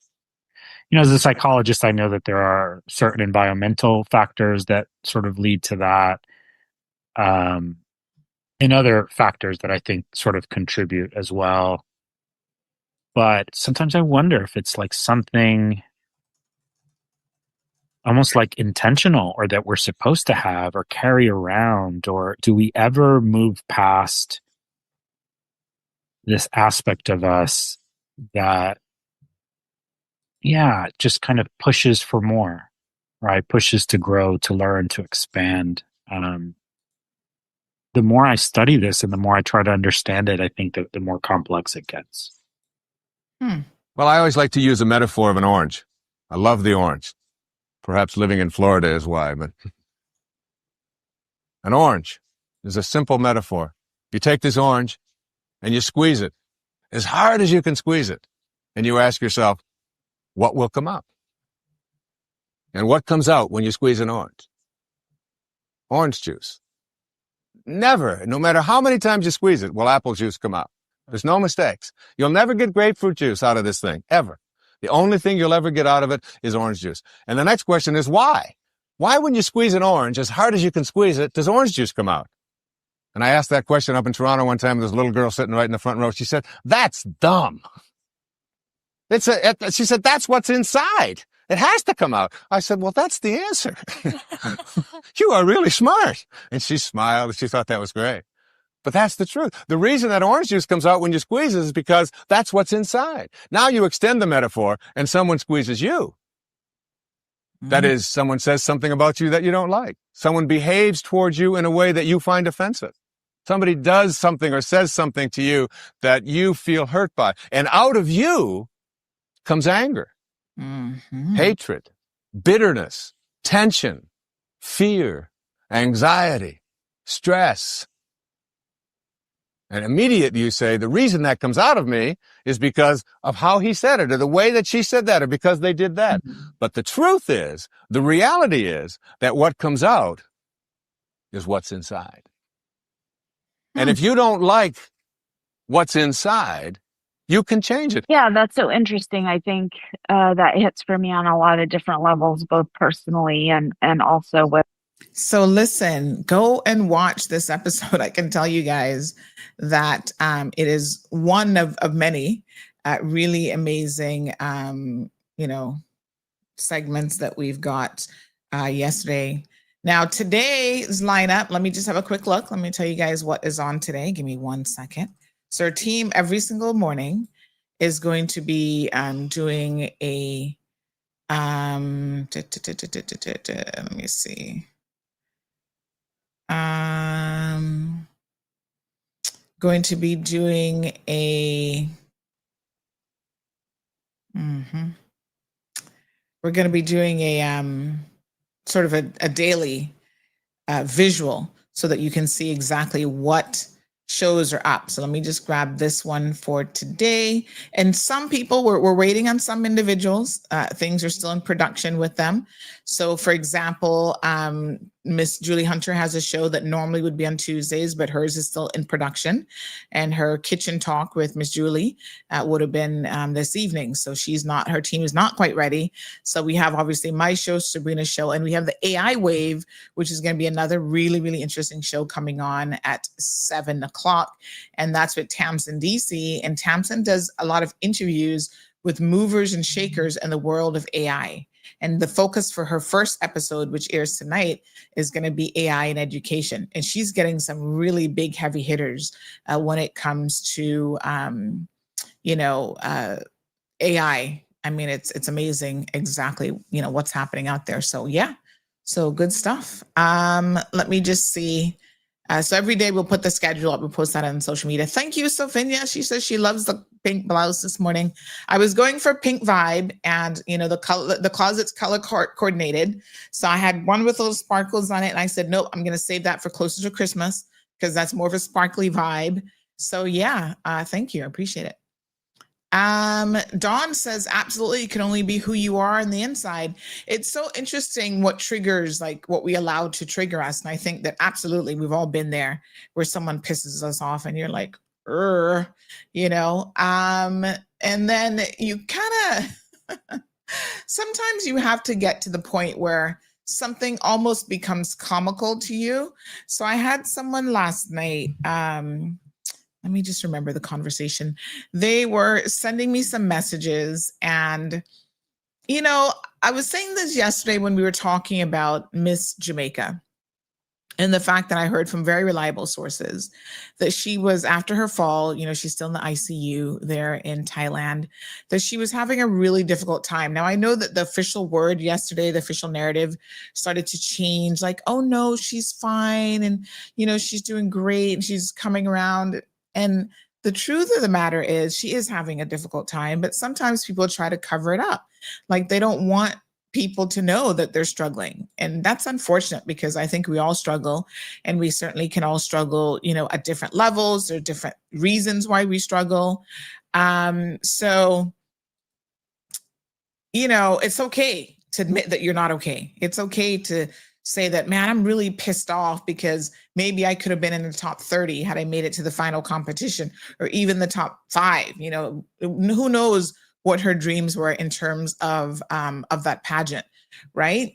And it's understandable that she could be going through some things now on an emotional and mental level, having physical injuries. Everyone has a different perspective of who they are as a person. Some of us are like, we're all about like, oh, we're beautiful, we're smart, and anything that challenges that. So you get sick. That's a challenge to your perception of yourself and your reality. We don't always deal with these types of things as best as we could. There's some people who have an accident, now they're disfigured. And there are people who will go through life being okay with that. Like they will find a way to survive and to pull through. And other people, because their physical appearance and their beauty was such a part of who they are in this world, that they can't go on, and they're like, oh, life has ended for me and I can't go on like this. So everyone, I guess, prioritizes things a little bit differently. So someone sent me this, I don't have the video clip, but someone just sent me a screenshot talking about some comments. And then I'm going to show you, this is Mario Rankin.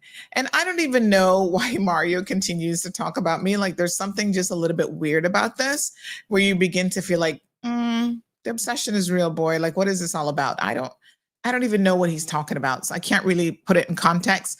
But apparently he was having some comments to say about me, because is Cameron here this morning? Maybe Cameron can fill us in. But Cameron said, we make Mall Road. How can we fear something we create? So I don't know what that was like contextually, what this is about. But I do know that Mario is constantly saying that people only come on this program, or they only listen and watch Mall Road because they're afraid. I mean, this is the most ridiculous thing I've ever heard, right? The times that we have the most people watching, last week or the week before, remember we had over 1,500 people watching when we were doing that whole Cayman Fiesta thing. You think over 1,500 people watching a live stream, and plus radio and Instagram, they're listening because they're afraid of Mall Road? No, it's because we're talking about something that is interesting to the population and that they want to hear. And I got to be honest with you, most of you seem to be most interested in the SUS. So it's on those days that the numbers really tend to escalate above, the 300, 400, 500 kind of usual live viewers, right? People don't listen and support this platform because they're afraid of anything. And the irony of it is the only reason you would have to be afraid of anything is if you're up to no good. And that goes from politicians straight down to the guy who's driving on the shoulder of the road, who, will now be posted, and hopefully the police will reach out to him. If you're doing the right thing in life, you don't have anything to be afraid of. We don't just go around. I don't even know what it means, but somehow in Mario's head, it gets him brownie points. I'm not sure. Maybe I should make him some brownies. Maybe he needs a little bit of brownie love. I mean, Johan, what do you think? I know you don't want to share your brownies with anybody, and I haven't really made any. I haven't given Johan any in a while. But I'm just thinking, like, maybe he needs a good hug. I don't know what's wrong with Mario. Like, I can't quite put my finger on it. But at the end of the day, Mario, honestly, on a regular day, you don't cross my mind. I don't think about you. I don't talk about you. So why you find it necessary to obsess, especially on this point about, people are afraid of Mall Road, they're scared. I'm just like, this is a perfect time for me to play this. Hold on now, honey, chill. Where's my little button? What a pint. What a pint. What really is the pint that you're trying to make? I don't know. So Cameron, there you go. You can tell him you guys have nothing to fear. Sophia says Mario has a crush on you. I'm beginning to wonder, because when you're younger, they tell you this all the time. Like the little kid who's always pulling on your pigtails, always messing with you, like Mike in high school. The reason Mike kept messing with me because he liked me and I wasn't really returning the favor. There is a psychological, like psychologists will tell you, yes, a lot of people who are constantly obsessed with talking about you and picking on you, whatever, it's because low key they got a crush on you. And I wouldn't doubt it. He's not really my cup of tea. But I wouldn't doubt that. You know, who might not find a little bit of brown chocolate nice and pretty Caribbean flavor? But he can't handle this any child because I got a mind of my own, and we all know that Mario can't handle strong women. I think that's really his problem, is he doesn't like to see women who are strong in their own, whatever it is that they're doing. And that's why it's not just me. I shouldn't feel too special. He picks on Jackie from DART. He picks on, what's her name from government there? Oh my goodness. I think she's now working in the DG's office. Help me out with her name, somebody. Tall, brunette. She was chief officer of health at one point. Oh my Lord. What's her name again? I always forget her name. It'll come to me. Oh Lord. What is her name? Jennifer Ahern. So he tends to pick on Jennifer Ahern and stuff a lot. And it's just that, you know, if you are a strong, independent woman who has things going on, apparently, he feels a way about that. And that's kind of sad for him, because that means that something is not fulfilling him. Like there's something missing in his life. And so I don't know what to say. Except please get help. I mean, there's help out there for you. So I don't know. Invite him for brownies. Well, he can't come over, but I'll be happy to take him brownies. I promise I won't put anything in them. Nothing but love and nuts. Hopefully he's not allergic to nuts. We can do nut free. And yeah, he could just enjoy some brownies. Lady D says, just a suggestion, maybe the program should be done every 6 months. I think the NICE program, I think it is more or less about every 6 months, because you do like Christmas time, and then they'll do like during the summer and stuff as well. Listening cause stuff is productive. Tartarian says, true. I have always said it. Leaders can't make people hate. Hate was already in them. Some people take the truth for hate. Oh. Okay.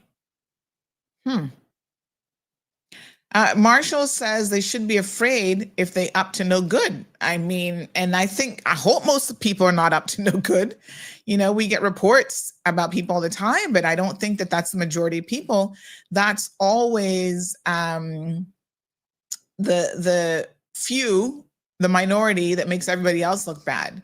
So Sophia says you hit the nail on the head. He needs some motherly love. And it's interesting that you say that, because I do wonder, really and truly, why the focus a lot of times is on women. Like, why is that the focus, right? Because he goes hard at some men, but it's mostly women that he seems to have a problem with. And that is a little bit worrying. I must tell you, if I was his mama, I would maybe have a conversation with him. Like, where did we go wrong in our relationship? Because when you find men hating and beating on women and disrespecting women the way some of these jokers out here doing, there's a deep-seated issue with the first relationship they've ever had with a woman, which would have been their own mother. And so there's something to be said for that. But you know what? I'm going to just pray for you, Mario. You know, I'm not even really addressing you anymore. I've said all that I've had to say. And you know what is so funny? Can I tell you guys a little bit about him? He's actually a coward. He's one of the most cowardly people I have ever met. For someone that has as much moat as Caymanians would say, he got enough moat, you know, as someone that has enough moat like him and can get up and talk. Anytime I have picked up the phone and even messaged Mario, he is such a coward. The man don't want to respond. Cowardice. I mean, he is the biggest coward that I actually know. And you guys have seen here when I've called him, you know, starts like, yeah, just coward. I challenge him like, I can't back up what you say, dude. I'm like, really? You're like a little boy trying to come in the ring with big people. And when I put on my little gloves, and I'm like, all right, I'm ready to have a little boxing match with you. Then you start stumbling over your words. And I'm just like, what? What's going on here? That's because you can't back up. It's all about the fluff. It's all about the appearance. Someone says, I disagree with Tartarian about leaders can't make people hate. Brainwashing is real, which is why cults are successful and many other similar situations of influence. And I do agree with that too. I think influential people can turn other people into little monster followers. You know what I mean? So I agree with you there. But yes, it's just really, really sad sometimes what we witness. And I think some of it is he believes that he's running a competition with me. And so maybe the way that you run competition with someone is you constantly want to talk about them and be hating on them. No, Bobo. How you, if this was a competition, which I don't think that it is, but if it was, you just level up your own game. You focus more on yourself than any third person. And then, let the chips fall where they may. You don't hyper focus on anybody else. You got to watch the man in the mirror. And so I don't really know. It's just kind of weird. But for those of you who enjoy sending me stuff, don't. Like it's gotten to the point now where it really is a waste of time. And you guys would be shocked to know, speaking of him being a coward, that every single time I see this boy in public, you would swear, this is why I'm like, is he bipolar? Does he have memory loss? Because he actually goes out of his way to speak to me. Like I've seen him on a plane where he was behind me and initially I didn't even see him. And then he goes out of his way to say hi and, oh, how are you doing? And how's the I'm like, huh? I'm just like, what the hell? Like, it's just really, really weird. Like I'm weirded out by it. I'm not going to lie. I'm just like, what is this all about? Because when I don't like somebody, you can tell, because I'm messing with them. I ain't got nothing to say to him when I see him in public. I'll even cross the street, Bobo. Like that's the kind of vibe I'm about. But this dude if he sees you at the coffee shop, I'm like, what? This is just weird. Like, I don't understand I can't deal with this kind of a relationship. It's just too bizarre for me. Miss Lucille says, Sandy, when people talk about people, it's something special about you. Well, except for politicians and people who we're like, paying to do a job. Of course, we got to talk about them and their slackness, or civil servants, but there's no legitimate reason for the obsession that Mario has with me. Like it really doesn't make any sense. Sophia says he can't stand a strong woman. And I really think that has a lot to do with it. There's something off with the whole woman thing with him. Like he likes women to be under him and where he feels like he can talk down on them and so forth. And I'm sorry, but my Aunt Lottie did not raise me that way. No one is going to disrespect me. I bring my A game and I bring everything to the table. And it's because part of it is because I want to achieve things on a personal level. But the second part of it is, you can't just talk the talk. You got to be willing to walk the walk, right? So it's easy for podcasters and so-called bloggers and whatever titles they're going by these days to get on a platform and just talk about whatever. Oh, they've got all these solutions. They've got this. And then it's like, okay, it's great to hear you say these things, but how have you even demonstrated that you have a true understanding of the issues that are facing us as a country, individually, all these things? And you have to start with the man in the mirror. So let me be very, very clear. I have heard from you guys that, Mario has come from a very chaotic, abusive household and, all sorts of stuff down Windsor Park. And it was probably in some respects no different than the environment that I was coming from. The difference is I was actually removed from that environment and I saw something else. I saw that there's a possibility to be something else. Like you don't have to stay in chaos, right? You don't have to adopt that as your way of life. And so I do make a conscious effort every single day to try to be a better person. And for me, that's really, really important on all levels. Sometimes I lose my ish, and yes, I'm going to curse you out. We're going to keep it moving. But even having said that, there is a need to elevate yourself, elevate your product, elevate yourself, educate yourself, have higher level discussions. And so even when I sit down, there are days that I don't want to do my schoolwork. Can I just tell you, yesterday I was doing some homework. I was actually catching up. Gigi asked me yesterday when I picked her up from school, Mom, what did you do today? She's asking me this a lot lately. I don't think she understands what I do because I don't go to a traditional 9-to-5 job. She's like, did you have more meetings? Because I'm always like, oh, I had a meeting today. And I was like, no, I was actually doing some homework. She said, you were? Well, how was it? I was like, well, it was kind of hard, Gigi, because I wasn't really that motivated to do it. But this is my primary text. One of my texts is called Essential Law for Journalists. McNay is Essential Law. Can you guys see that? Oh. The light in here. Let me see if I turn this one off. It's this backlight that is too much. I gotta fix my lights. There, because now you get a better look. Yeah. So this is the primary text. As you can see, the text is like hardly opened. I really haven't been reading. I've got an exam coming up in February, so I guess I better start reading. But most of this I kind of know already, so it'll be a little bit of a review. But anyway, I was working on my homework assignment. Yesterday, I submitted 2 assignments.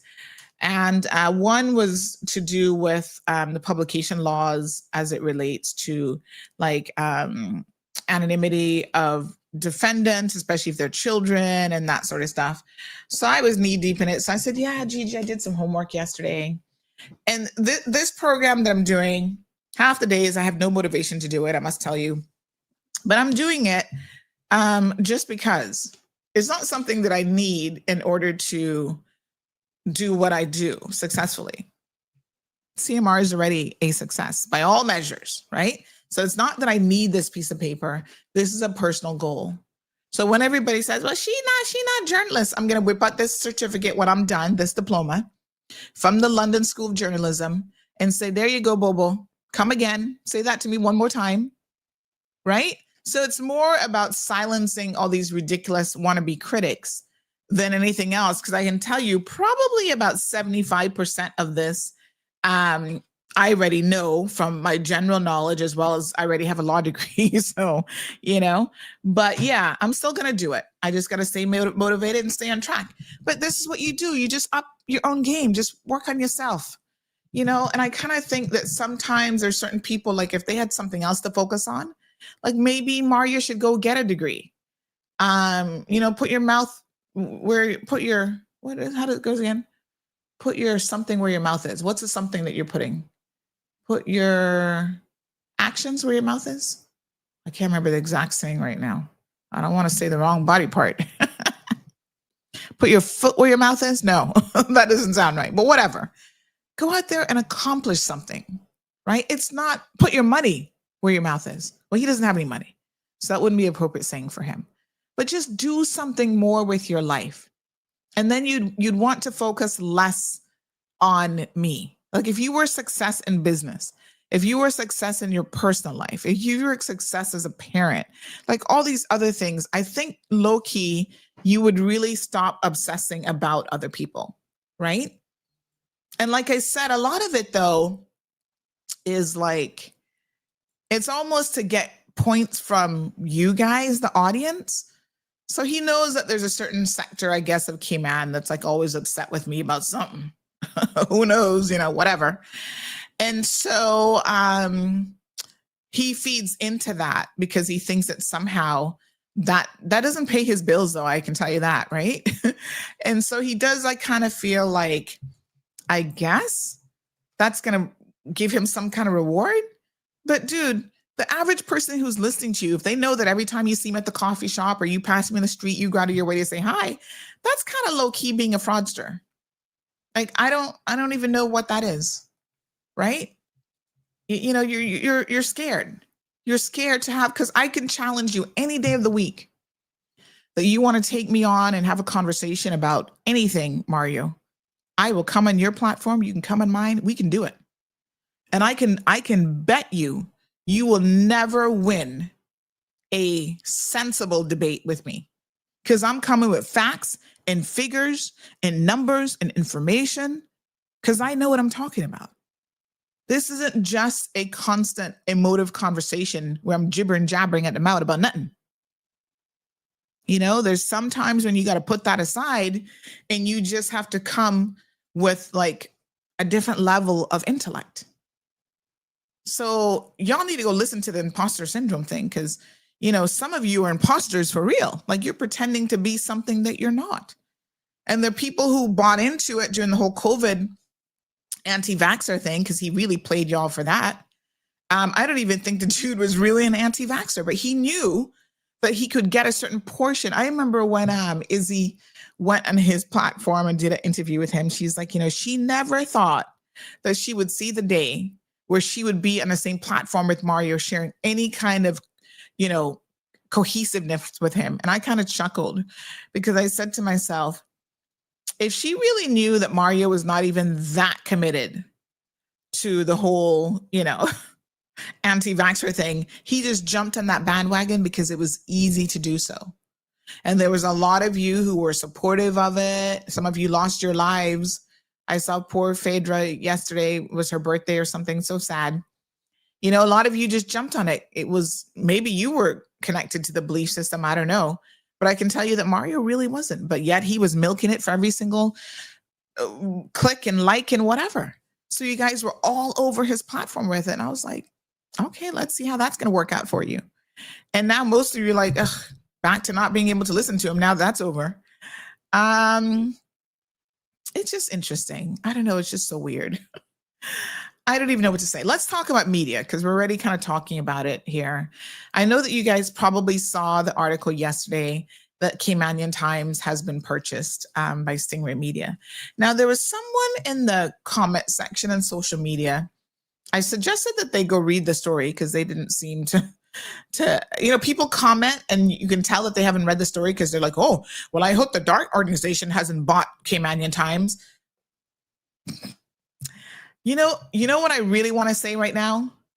I want to say that the DART organization probably has more sense than that. I mean, they probably were regretting buying Cayman Compass, much less Caymanian Times. But anyway, no, the DART organization didn't buy it. It was a DMS organization, which is now Stingray Media. So what can I say except, you know, they're going to try a thing with, what's his name again? Oh, Lord. Oh, sorry. Some names just really escape me. What's his name from Caymanian Times? Ralph Lewis, right? So yes, it's been sold. And so this person was like, oh, and then they start obsessing about DART. I'm like, DART didn't buy it. Why don't you try reading the article before you jump into like, oh, I hope this whole conversation, I'm like, read the article. If you read the article, your point becomes like a non-point. Who owns, this is Positive Change. I don't know who the hell Positive Change is, but they put in caps, who owns Stingray Media? If y'all have been paying attention to anything, you would know that DMS Broadcasting is now Stingray Media. Obviously, they're expanding. They've picked up a newspaper. They've got EK, and they've got their radio stations. And so this person's obsession just seems to be that, well, at least it's an indigenous Caymanian. You know, the DART organization has said, however you want to take this, that if they didn't purchase the Compass, nobody would have purchased it. And then it would have been completely defunct. And then you guys would have been sitting here complaining about that. Like, oh my God, we don't remember when, just like Cayman 27. Remember when we used to have Cayman 27? Remember when we used to have the Compass? So, you know, take it for what it's worth. But the DART organization said, we saved you a newspaper. And it's good to have competition. And it's good to have different types of media, right? So the Compass is still there, obviously. And yeah, so, you know, now Stingray Media is getting in the print and news media, which I think I am going to, you know, we're all watching this space very, very carefully. I mean, when was the last time any of you ever read Caymanian Times? They say they're going to expand it. They're going to have an investigative reporting segment. Okay. Ralph is still in charge of it. I really can't say much more than that. We're on a Stingray Media station right now. And so I will reserve any additional comments for when I have my own radio station next year. I am just like, okay, everybody has a business model and people will have to make purchases and make decisions and movements. And it's not for me to tell the Stingray Media team whether they've made a good, sensible movement or not. Time will tell, without a doubt. And, I think they have a lot of work to do if they hope to be any sort of a competition, especially for the Compass. Caymanian Times is like way down the totem pole. Let's talk about Radio Cayman for a hot minute. Someone sent me a video last week, and I'm trying to find the actual link from that day because I want to go listen to it fully. And I'm afraid that I haven't been able to do so.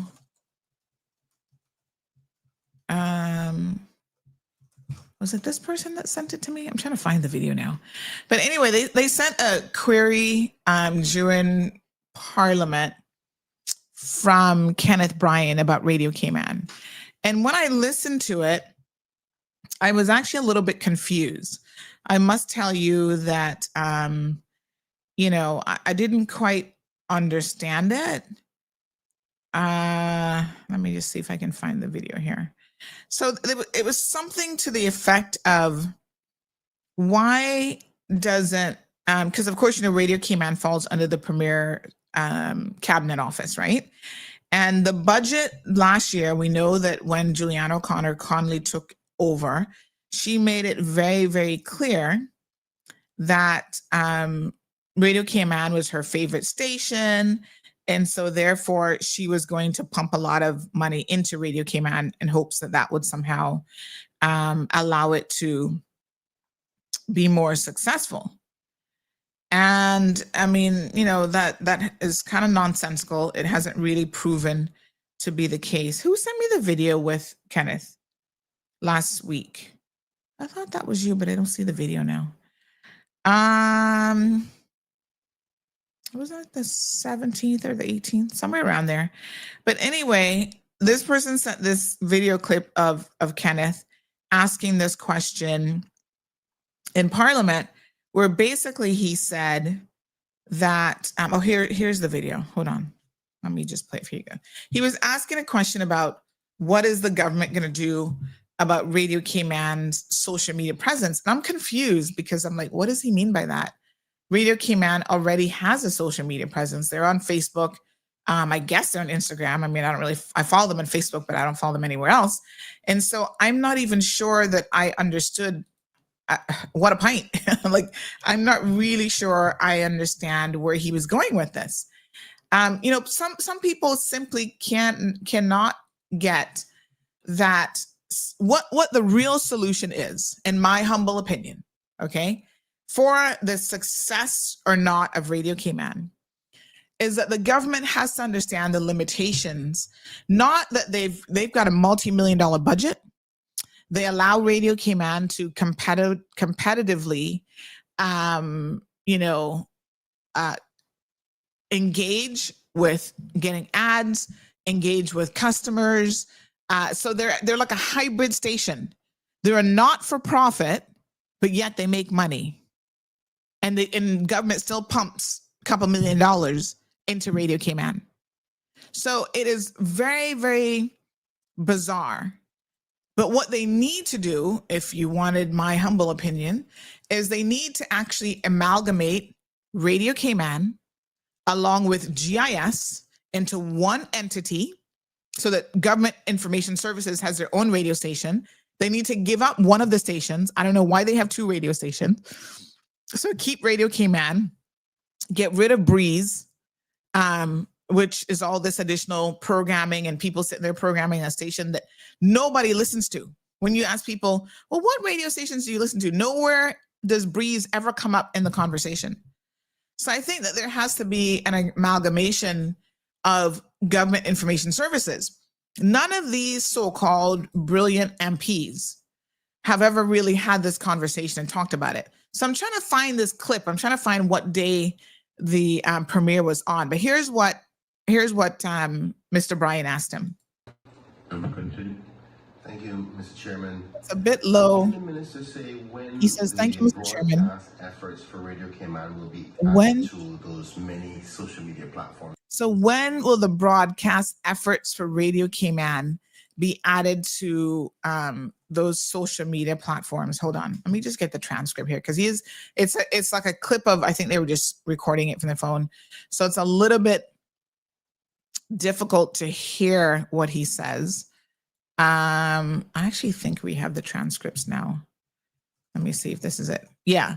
So he says at let me see here. Radio Cayman. Let me just see. So, let me see if we get. Let me just see. I'm trying to get his question, because it's an odd question, and I'm not quite sure that I'm understanding what he means by it. But anyway, he put the question to the premier. And of course, these guys are trying to answer these questions as best they can, I suppose. And so the premier answered that essentially, this was a 7-hour recording with this person only sent me, let's see here now. Okay. Right. So he says, social media. I'm trying to find the exact question. Where's this question?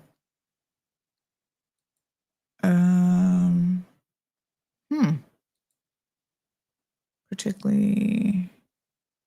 Okay. So somebody says, let me listen to this. Can you guys hear that? Yeah. Okay. I don't think you can.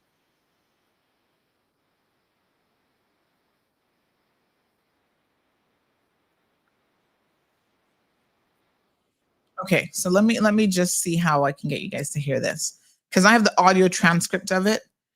But I'm trying to see how is the best way for you to actually, I think I'd have to do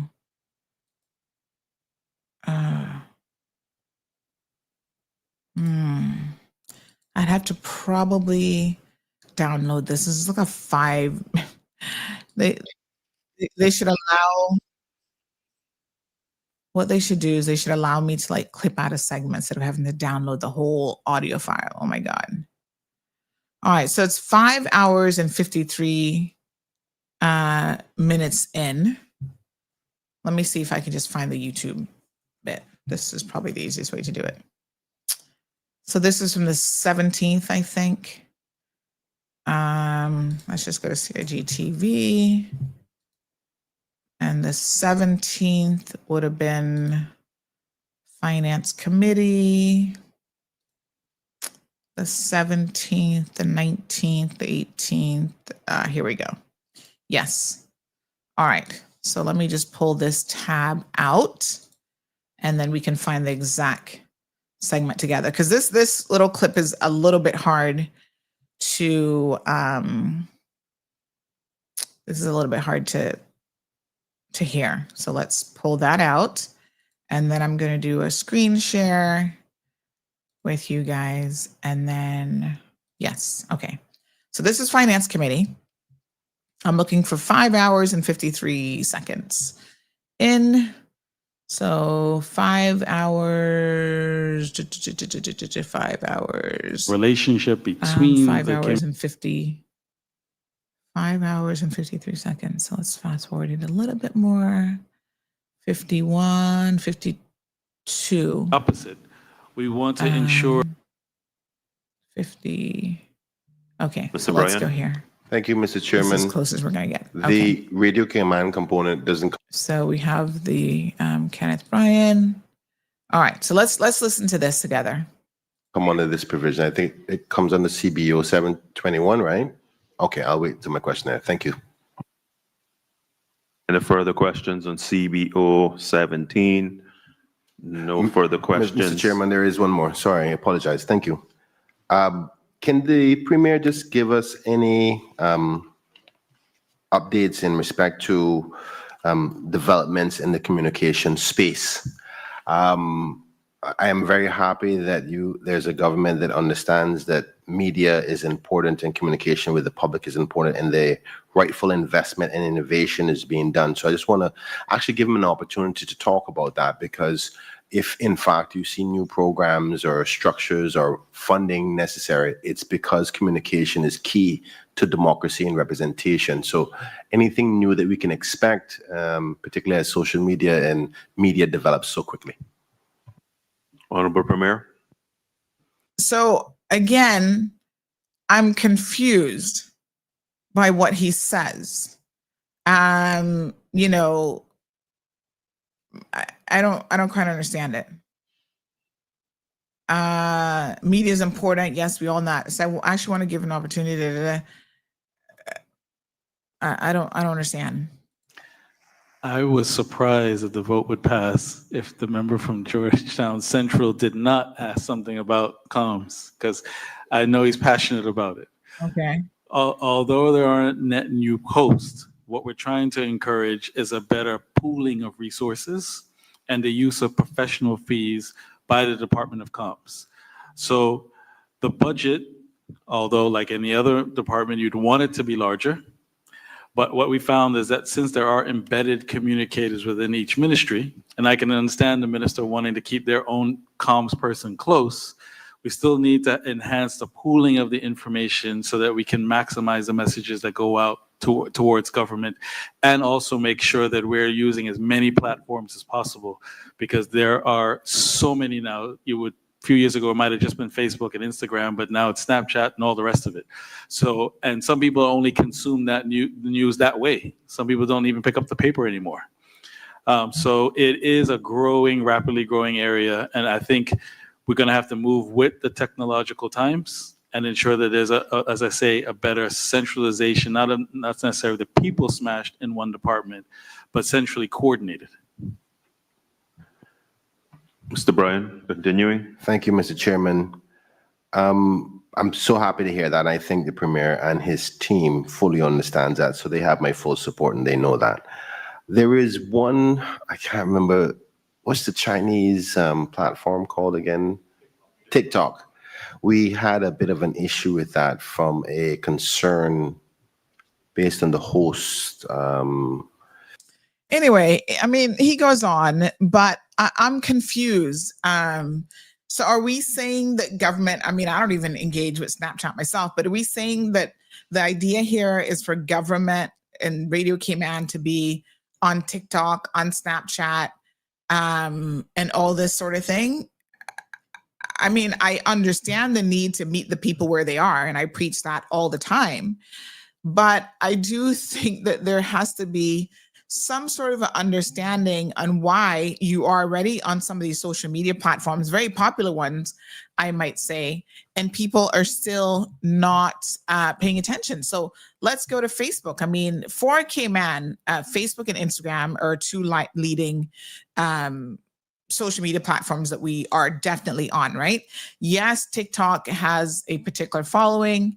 But you know, statistically speaking, it's Instagram, it's Facebook first, because a lot of the older people who are not on Instagram continue to be on, oh, look at all these recipes they're always putting up, trying to get me hungry, continue to be on Facebook. So if we, for example, go to Radio Cayman right now, okay, Radio Cayman Choice. Like I said, nobody listens to Breeze. And I think it's unfortunate that the government is actually holding on to that Breeze frequency and that Breeze license, because somebody else could have that frequency doing something much more meaningful with it, right? So here they are. I mean, they had a show this morning. Let's just go to the numbers. Past live views. So the buzz this morning with Kathy, 2 hours later, has 131 views. Talk Today with Charles Glidden from yesterday, 21 hours later, had 175 views. Look like he had beauty pageants on there, beauty queens. That's interesting.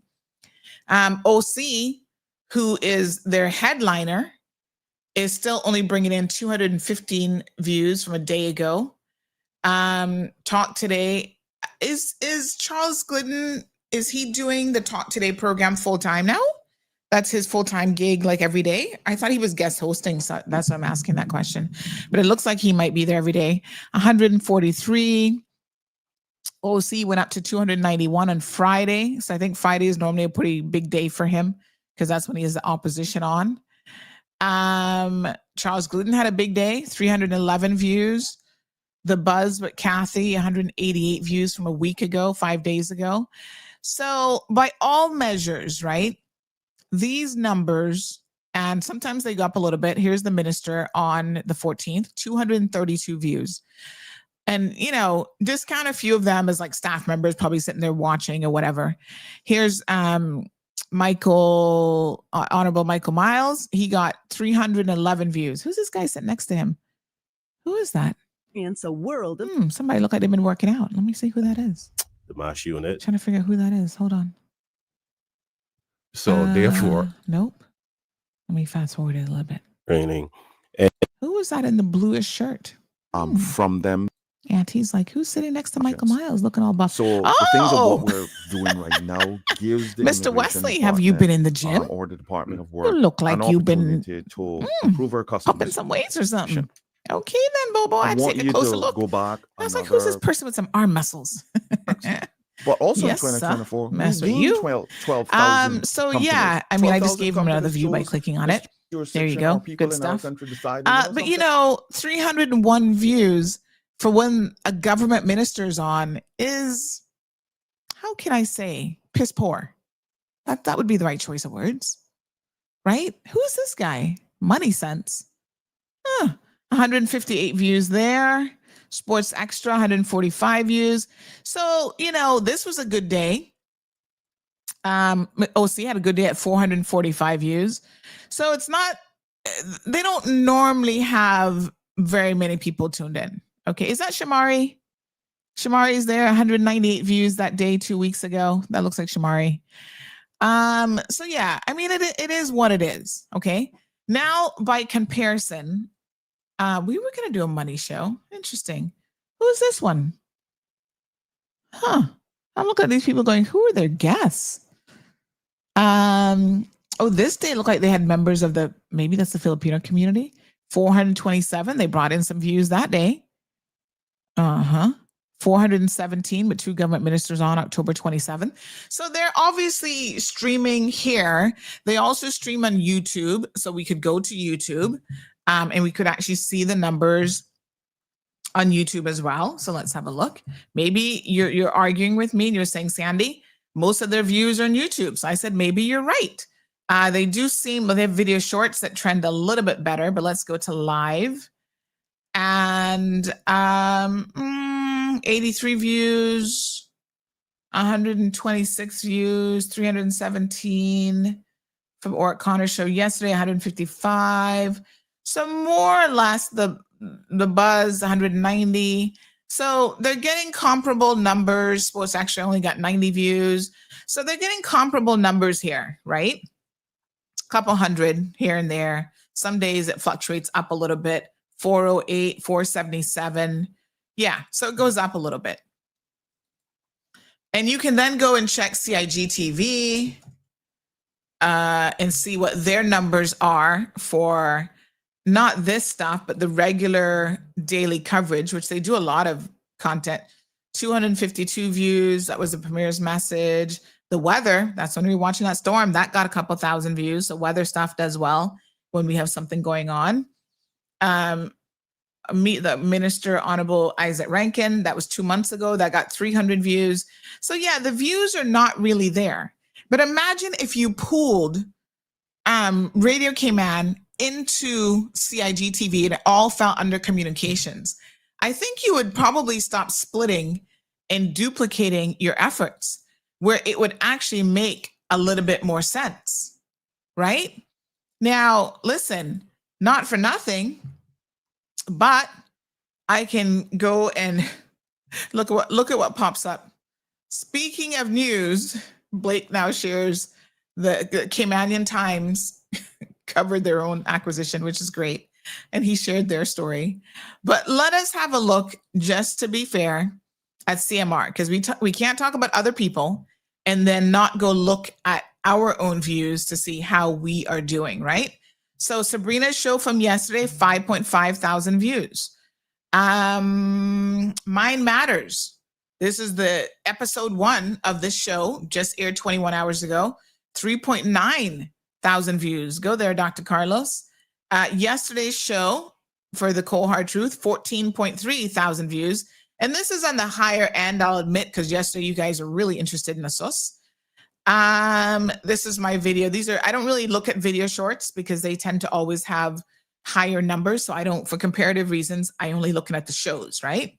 So show to show to show to show.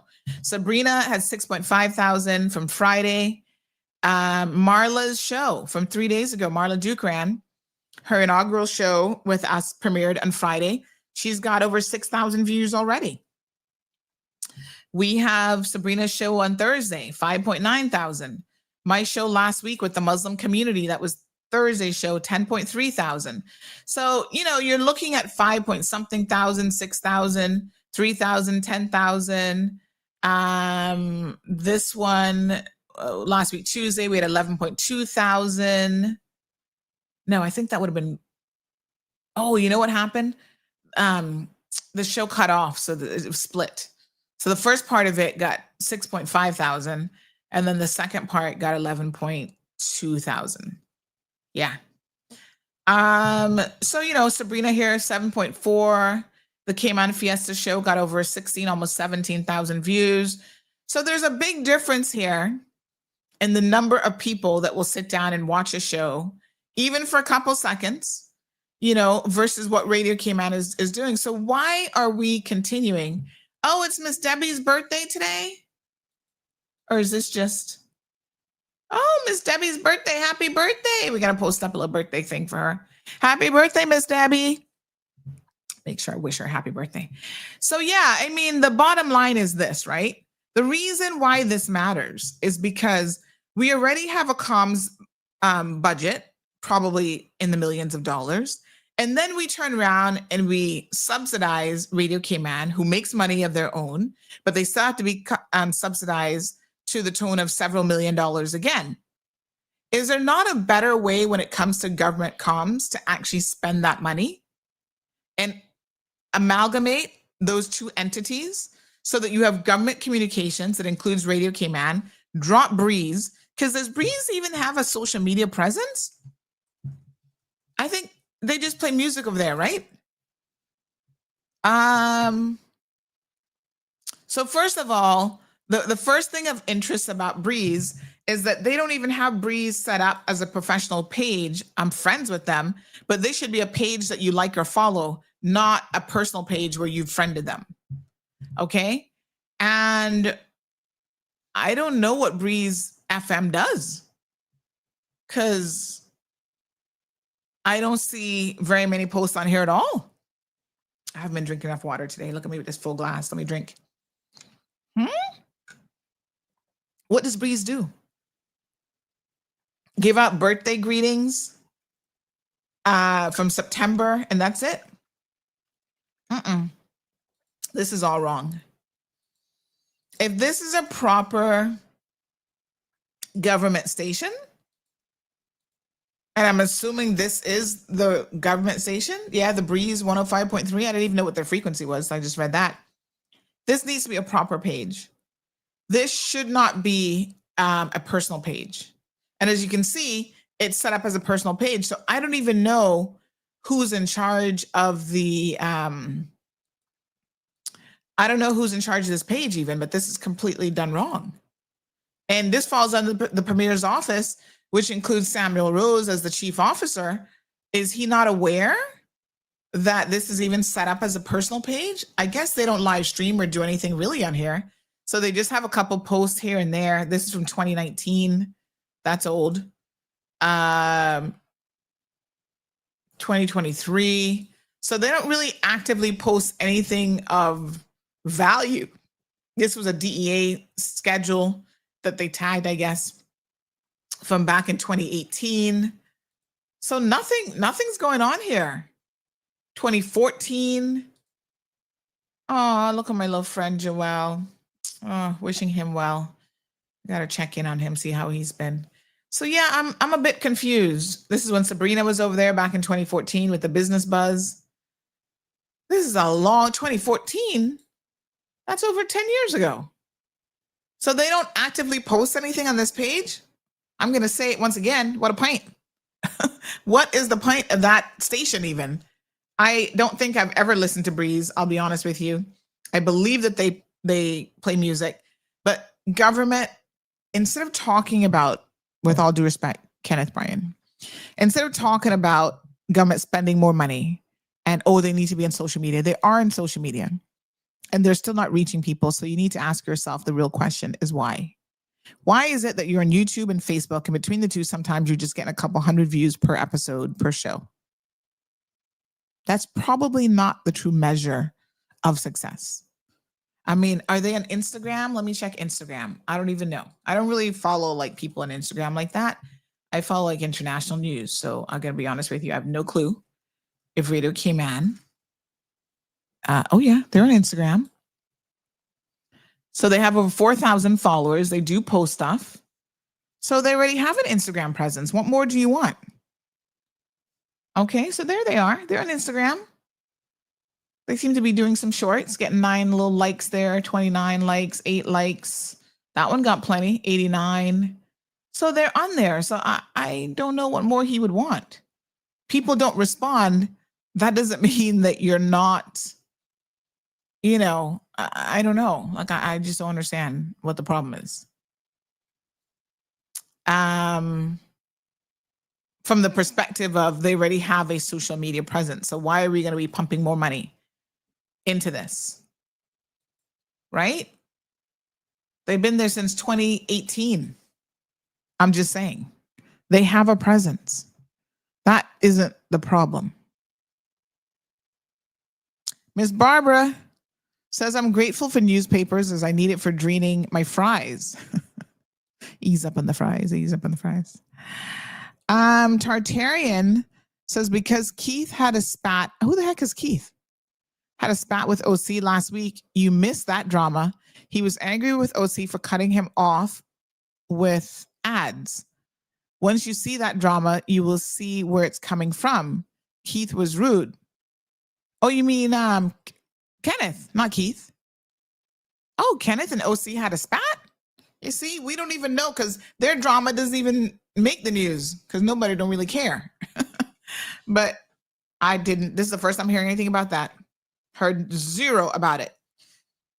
Which means, Tartarian, you one of the few people watching. Carib guy says, I'm calling Marlon right now. No, I'm not on Amazon. What are you calling Marlon for? What about the radio? Well, this is the thing. And this is where they will tell you. Well, the truth of the matter is we dominate radio. That's what they say to you.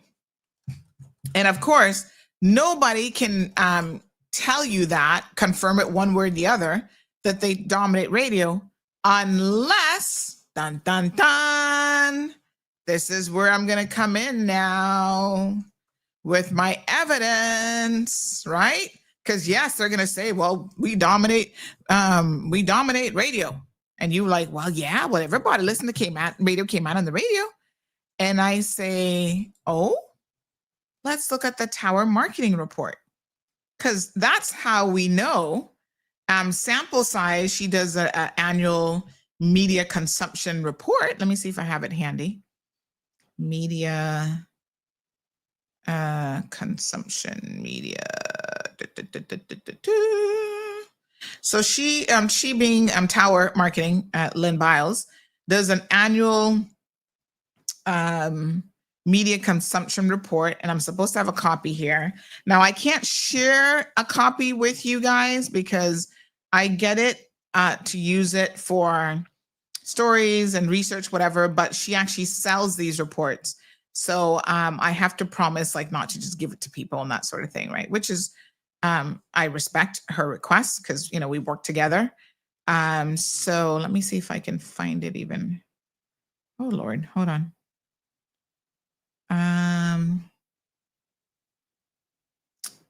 Where is it? Is that it? Who has it? Tower? Hold on, let me see. I should have this on my computer.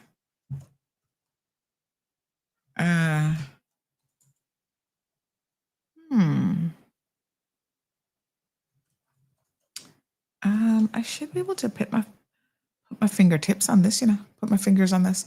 Let me check my Dropbox folder. Hold on one second. Dropbox Tower. Yeah, I tend to Tower marketing report. So I have the one.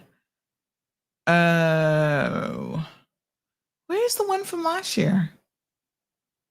I have some older ones, but I should have the one from 2024 because she does it like coming up early next year. She'll have the 2025 one, and I want to show it to you. This is why I don't want to go off of. I do not want to go off of memory alone.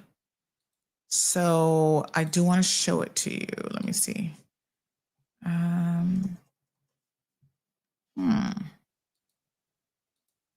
Okay, let me just see.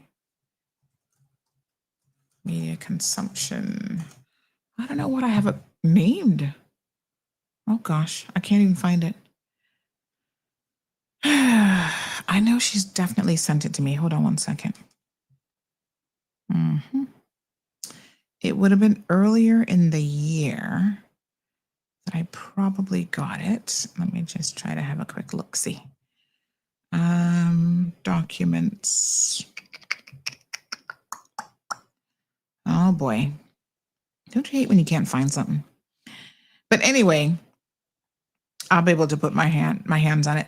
But so yeah, so that what I will say to you is that argument that they're number one, even from that perspective, doesn't hold water, because the evidence from doing surveys, which is the only way that you can tell, because we don't have, in the United States of America, they have like the Nielsen ratings and stuff like that. They like follow who watches what TV shows, what the number one TV shows are. All that they do that through research, right? We don't really have anything like that. So the closest that we have to that is what Tower Marketing does on an annual basis, and their media consumption report covers a wide range of areas, and they ask a number of different questions. In fact, companies can actually pay Tower Marketing to submit a question for people to respond to. And so, where is that report? So it's in here somewhere, child. It's my apologies, my eyes or something's gotten in my eye, an eyelash or something. So yeah, so it's here somewhere, but to answer your question, YouTuber, the evidence doesn't support that they're there at all. And the evidence supports continually that they are sliding despite being given more money, even last year, more money. I think the budget has decreased slightly with this current government, not by much. It was like 2.5 million, I heard, or something. Now it's down to 2.1 million, right? We still see that the results have not improved. So yeah, so it still remains very much evidence that they're just giving them that money just to say, we got a national radio station. The other question that I have is, with a national radio station, we have zero training for Caymanians. I mean, I think they said something like there are, I'll have to double check the numbers, but it's about 70% Caymanian staffed, which is good. But they don't even have a training program for all of these years that Radio Cayman has been around. If you would think, like, if you wanted to go into radio, they would have a bona fide radio training program. They don't even have that. That's deplorable. I mean, they are government owned. And so one of the things that you expect, if we're going to pump millions of dollars into a government owned entity, the least that they could do is to be a training ground, to have a broadcasting school or something for Caymanians. That does not even exist. Oh, Lord, I'm trying to find this report. Heaven Bless says, laughing out loud, are you hating on the Caymanians that working for another news outlet? Should they shut down Radio Cayman or only keep CMR?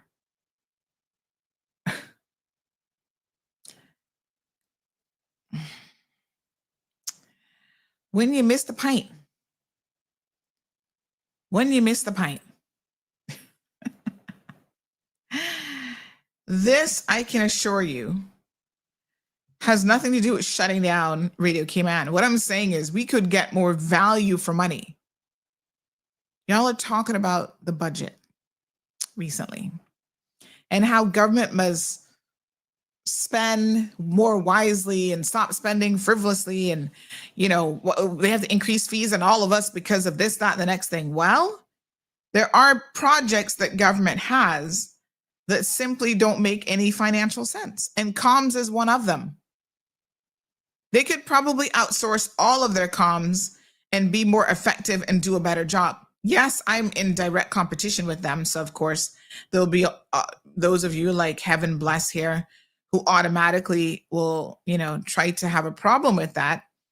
But if you don't see that there is sense, regardless of what you think, that there is actually logic and sense in what I am saying, then I hate to tell you, but you're missing the forest for the trees. Right? Argue with me, not about your concept of me hating on Caymanians working for other news outlets. We weren't talking about Caymanians working for other news outlets. We were talking about the acquisition of news outlets, right? Ralph Lewis, this is his second time going through an acquisition of sorts. He did it with Cayman Reporter. So if you will do your homework and do your history, which I will now do for you, to simply remind you of the facts, Cayman Reporter was around for a few years. That was Dr. T and his family. And they were actually acquired by Ralph Lewis. Now, what you might not know in terms of the backstory is Ralph Lewis went to work there as like the editor-in-chief or whatever.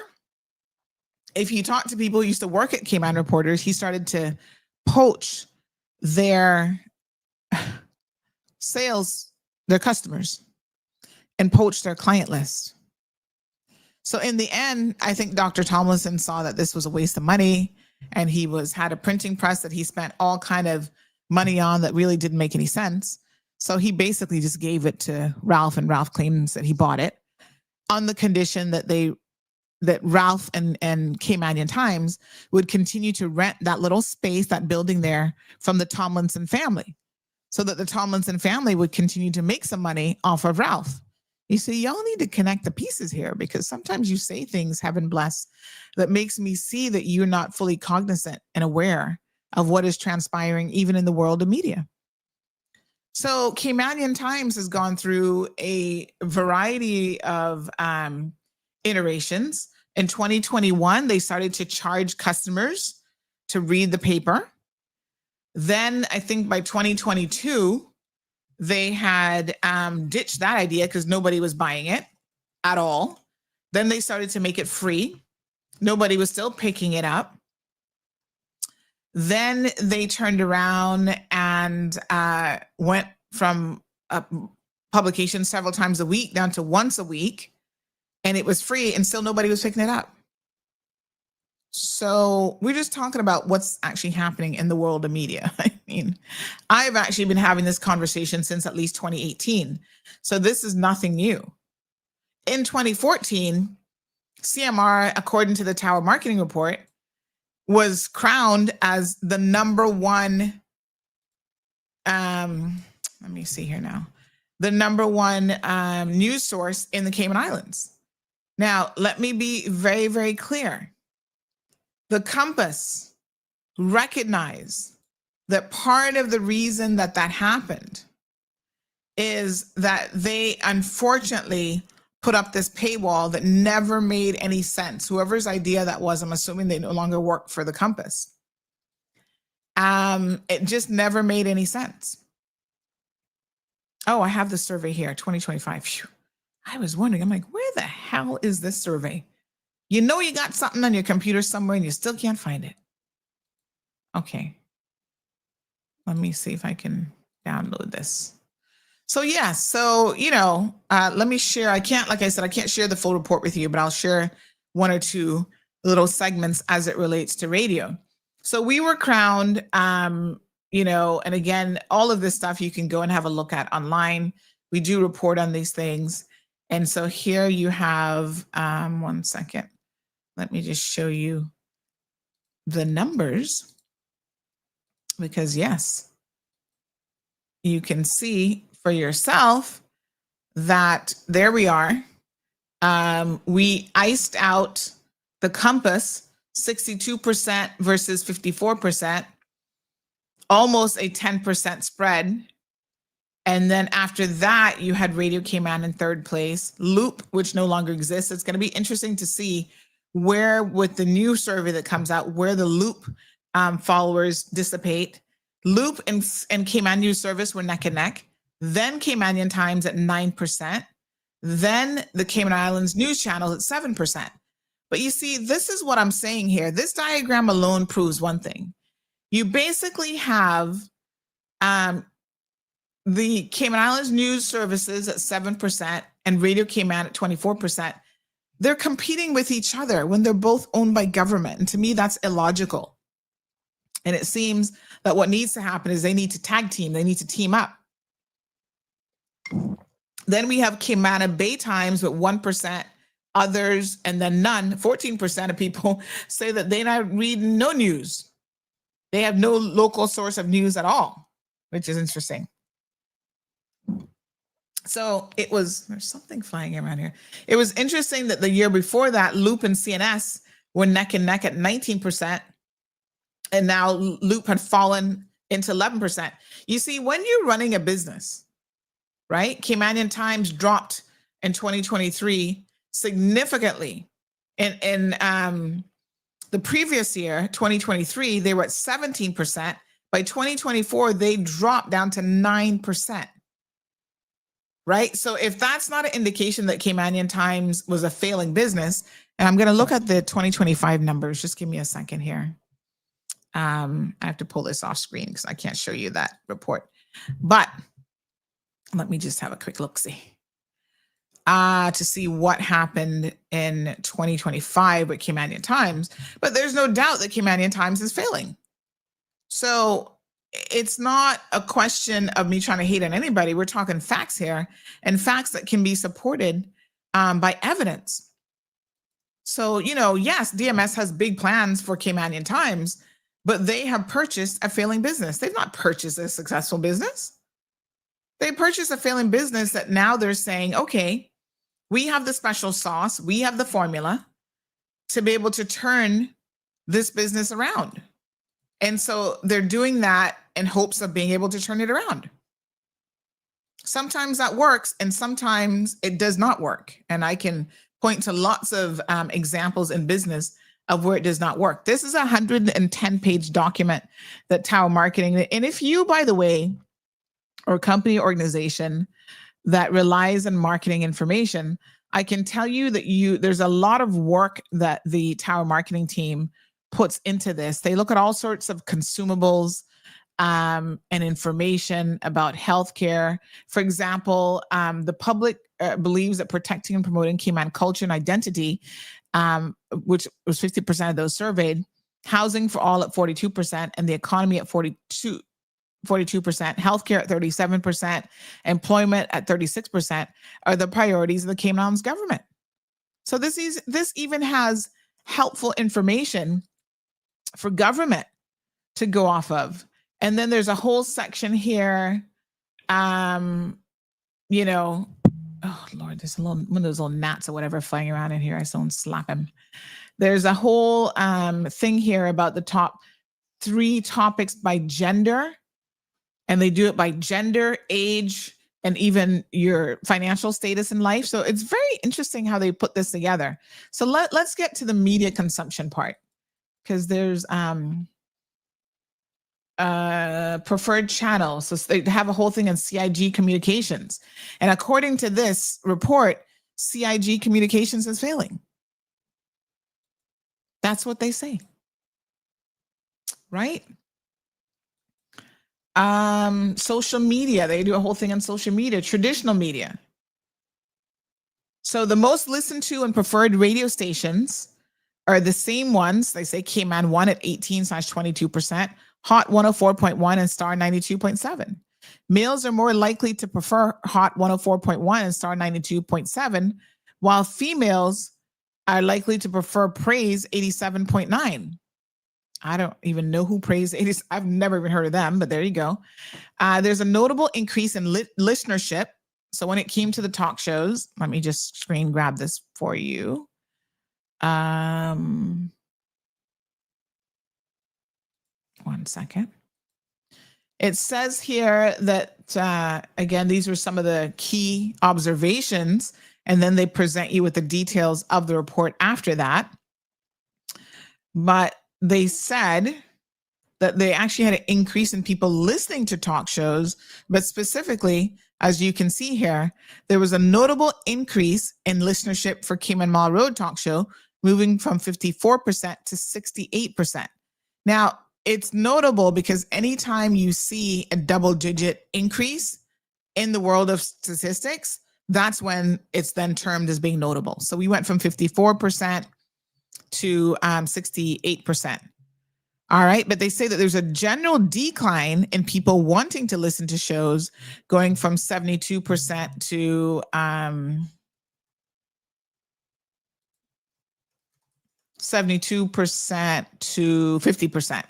And it said CMR 50% is still the most preferred talk show, followed by Talk Today at 25% and For the Record at 19%. I don't, trust me, I don't have to sit here and pat myself on the back. None at all. Because if the next closest competitor to us is actually Talk Today, and they're coming in at 25%. So in other words, we have double, basically 100% when you think about it, but double the number of people who preferred this show to them. That's a problem for government, I would think. Right? And then For the Record, which is another, because they have multiple shows, obviously, For the Record, which is another show at 19%. Females are more likely to prefer CMR. 55 plus years tend to prefer Talk Today and For the Record. Not surprised by that. We've always had a, so then they do another column here that says implications. And in the implications column, they have two conclusions. Cayman Mall Road remains the talk show of choice, and Talk Today and For the Record remain viable options for policy messaging to older and local audiences. It's important for government, if they're going to be in this space, in a space that is largely dominated by private sector, that they've got to pay attention to the trends, because that is our money, my money and your money. We all contribute to paying for that. Marshall says breeze is just breezing. Al Ray says they shoot the breeze. They had an under the table spat. Not too many people knew about it, says Marshall. Oh, I'm totally in the dark there. Thank you so much, Strong Wills, about the pink top. I must wear pink more often. YouTuber says ICCI had some classes in broadcasting, if I'm not mistaken. Speaking of that, where is ICCI in all of this? They're not mentioned anywhere here, because do they even have a radio station still? Well, I know that they do, the only reason I know it, because I've never heard it on or anything, but the only reason I know it is because DMS, now Stingray Media, recently moved their tower from the Newlands area to Georgetown. And when they did that, they did a little bit of pro bono work. And the pro bono work was done for, what's the name of these people? ICCI. So they actually put ICCI on their tower and got ICCI back up and running. But I don't even know if they have any programming over there. I can't even tell you. I'll have to ask April. I cannot tell you that they even have a proper studio anymore, or if they're just playing stuff in the air. Like, I don't know anything about it. But yeah, they used to. That was like a long time ago. And then I think since Hurricane Ivan, which has been, 20-something years, they haven't done anything with it. So I don't know. So how they do the poll Tartarian is they randomly contact people. So they actually explain in the beginning of the survey how they do the report, who they are, the background and methodology. And I must tell you, the first year that I saw it, I thought, but this is a small sample size. And Lynn Biles actually sent me the data on it, because this is a question. So they said, with this sample size, the margin of error for the total sample of the research is 4.4% at the 95% degree of confidence. So with their given sample size, 4.4%, 95-degree confidence, right? That's still pretty good numbers. So even if you doubled the sample size, you wouldn't get much of a variance in the actual margin of error or the degree of confidence. And so they actually call people and they contact people on an annual basis, and they mix it up. So it's people who live here, but it's not necessarily Caymanians. So for example, one of the things that they can tell you with media is who listens to the different talk shows and that sort of thing. And quite interestingly enough, CMR has always had a very diverse population from day one. We were split in terms of who listened to us. We have always been split between Caymanians.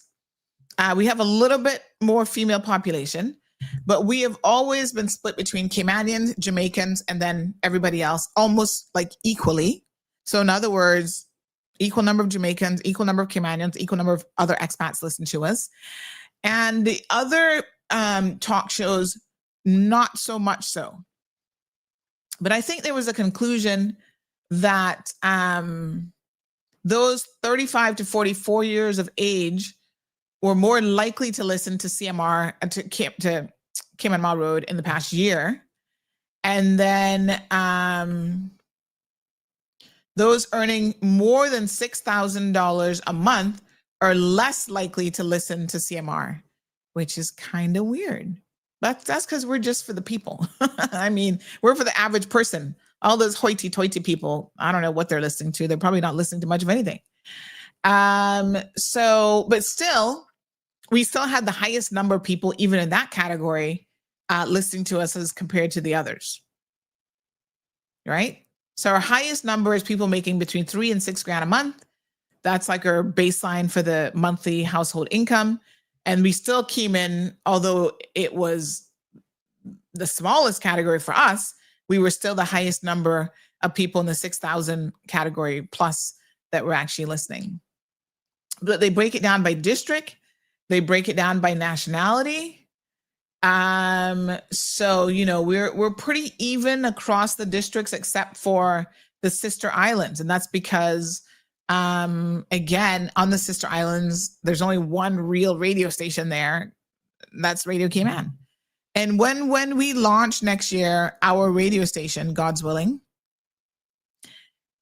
one of the things that I will commit to, and people say financially doesn't make any sense, but I'm going to commit to it anyway, is having a frequency that the brackers can pick up. So we will be on a tower there. I'm going to set that up because I think that that's important for the sister islands to constantly be part of the conversation. I don't think that they should be left out.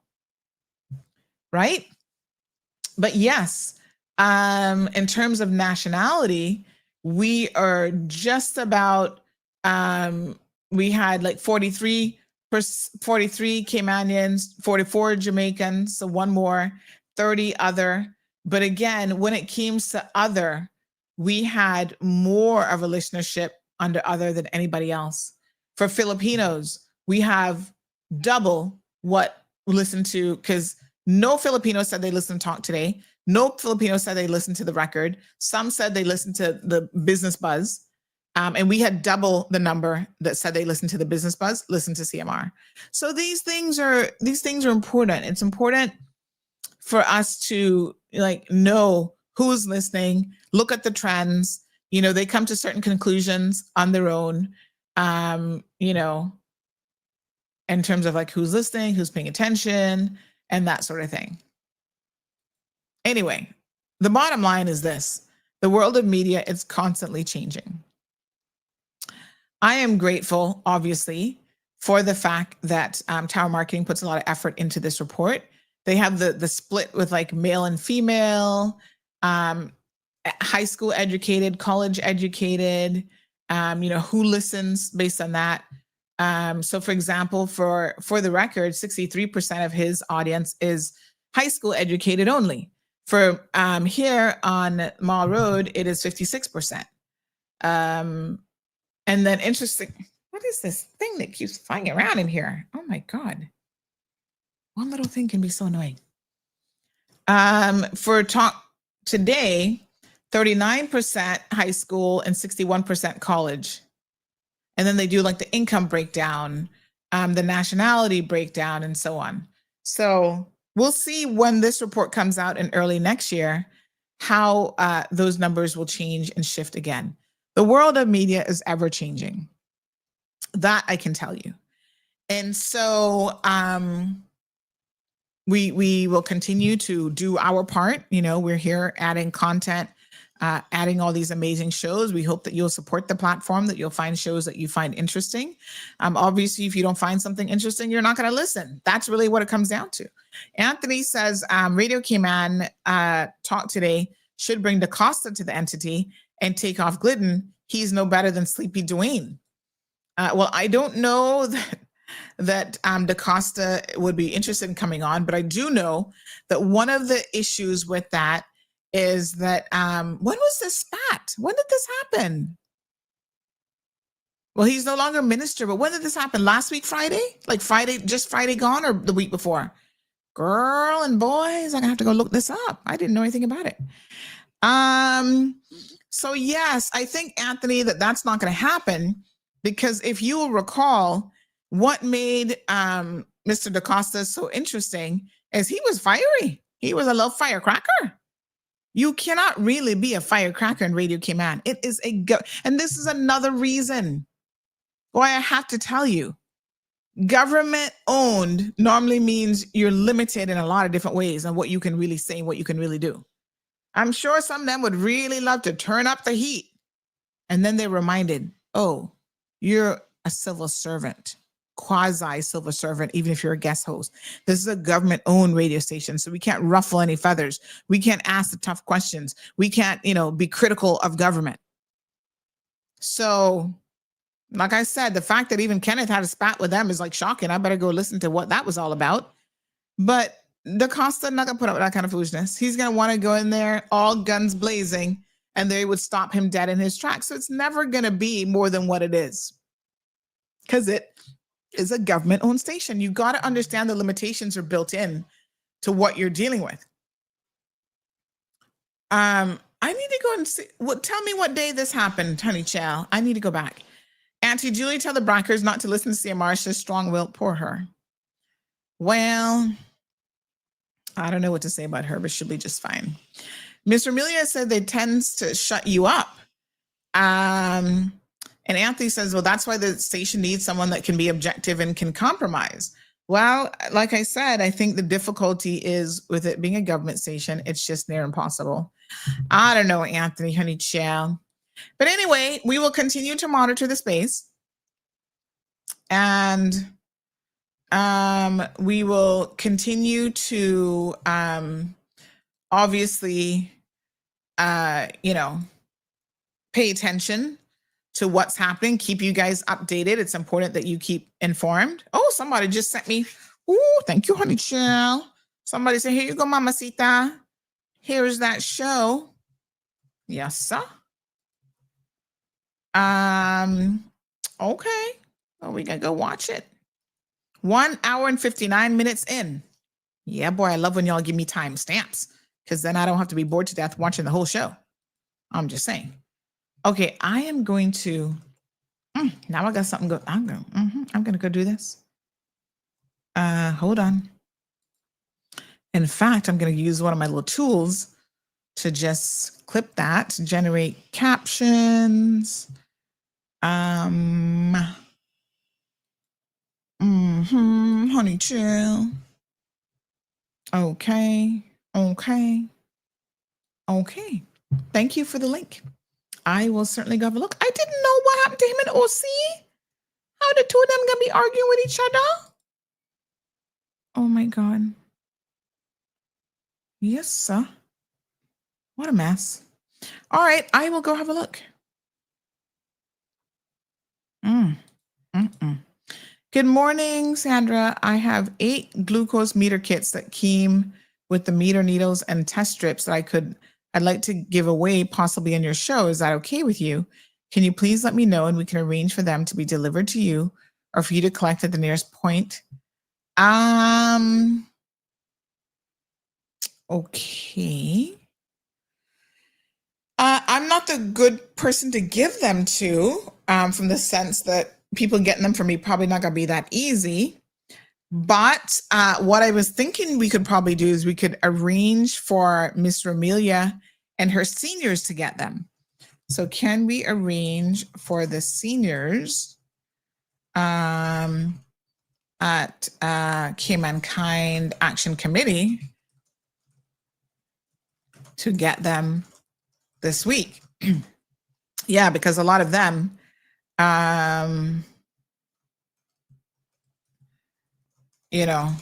they struggle with those things. So yes.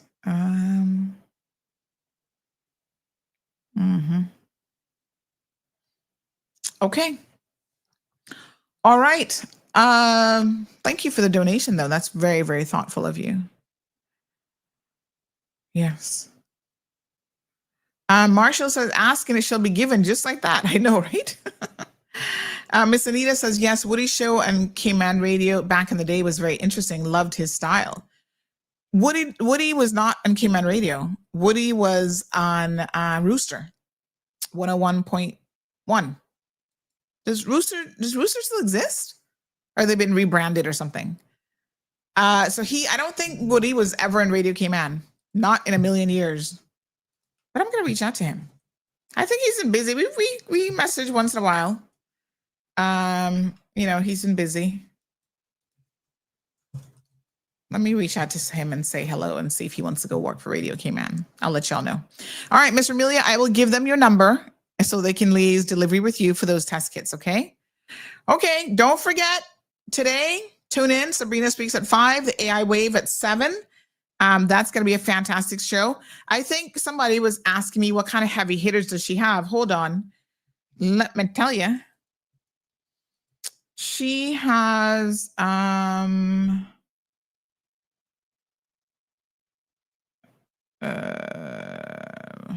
me see here. She has, let me give you some of the people that are coming on her show. So this episode today is New York-based programmer, author, editor, and tech industry expert, John Biggs, talking about being bigly. He's going to be talking about the transformative power of AI, especially when it comes to AI education and so on. That's episode. No, sorry, that's the wrong episode. Today's episode is John Thomas Foxworthy, who is the founder of industry expert John Thomas Foxworthy explored the evolution of AI over the past 20 years. Then she has coming up with episode 2 next week, Dr. Scott David from Grand Harbor Medical as he explores the revolutionary impact of AI in wellness. Then we have episode 3 is a part 2 to that. And then we have Teresa Gostello, who's a CEO of Roomright, revolutionizing the hospitality industry by monetizing unused room inventory and integrating AI to enhance efficiency and customer experience. So that one. And then after that, we've got a New York-based programmer who is John Big. So I understand that these are heavy hitters. I'm no expert in AI, but I understand that those are heavy hitters there. So I see you. Almost got you. I'm going to go bring my little zapper in. I'm going to slap you. So Rooster is now a chicken, says Marshall. Send on the AC show information. Send on the AC show information. Oh, the one about Kenneth? Oh, child. I'm going to go and listen to it here right now. Give me a few minutes. I'm going to clip it and put that up so y'all can enjoy a little afternoon sus before the evening show. All right, beautiful people. Thank you so much for tuning in. As always, you are the reason, as Cameron rightfully said, why CMR is number 1. There's no doubt about it. Do not forget the NICE program registration has been extended until today at 4 p.m. My apologies. I'm about to give you the wrong time. You'd be like, I applied at 4:25 because of that, Sandy, you know. Let me see here now. Oops. Give me 1 second. There was another announcement that I wanted to make. Hold on. Yes. And also the DVL, the Department of, man, this little gnat drive me crazy. You know, the Department of Licensing and Driver's Licensing, they're going to be doing online services only between the 26th to the 28th. You can do renewals and so forth. Because they are going to be closed to the public for those types of things. So I will, in fact, I'm going to do them a solid, and I'm going to go use one of my AI tools right now and do a little media short for DVDL. How about that? Take that. That's how we do it around here. All of my AI assistants I'm paying for. Y'all have a beautiful day. See you mañana. Hump Day Wednesday. Toodaloo. Be good. Thank you for tuning in to another episode of The Cold Hard Truth on Bobo 89.1 FM. Cayman's #1 talk show is live weekdays from 7:30 a.m. Never miss an episode again. Watch anytime on CMR's Facebook and YouTube channels for the latest show episodes. Don't forget to follow us online on our social media channels. And visit CaymanMarlRoad.com for all the latest news and community happenings.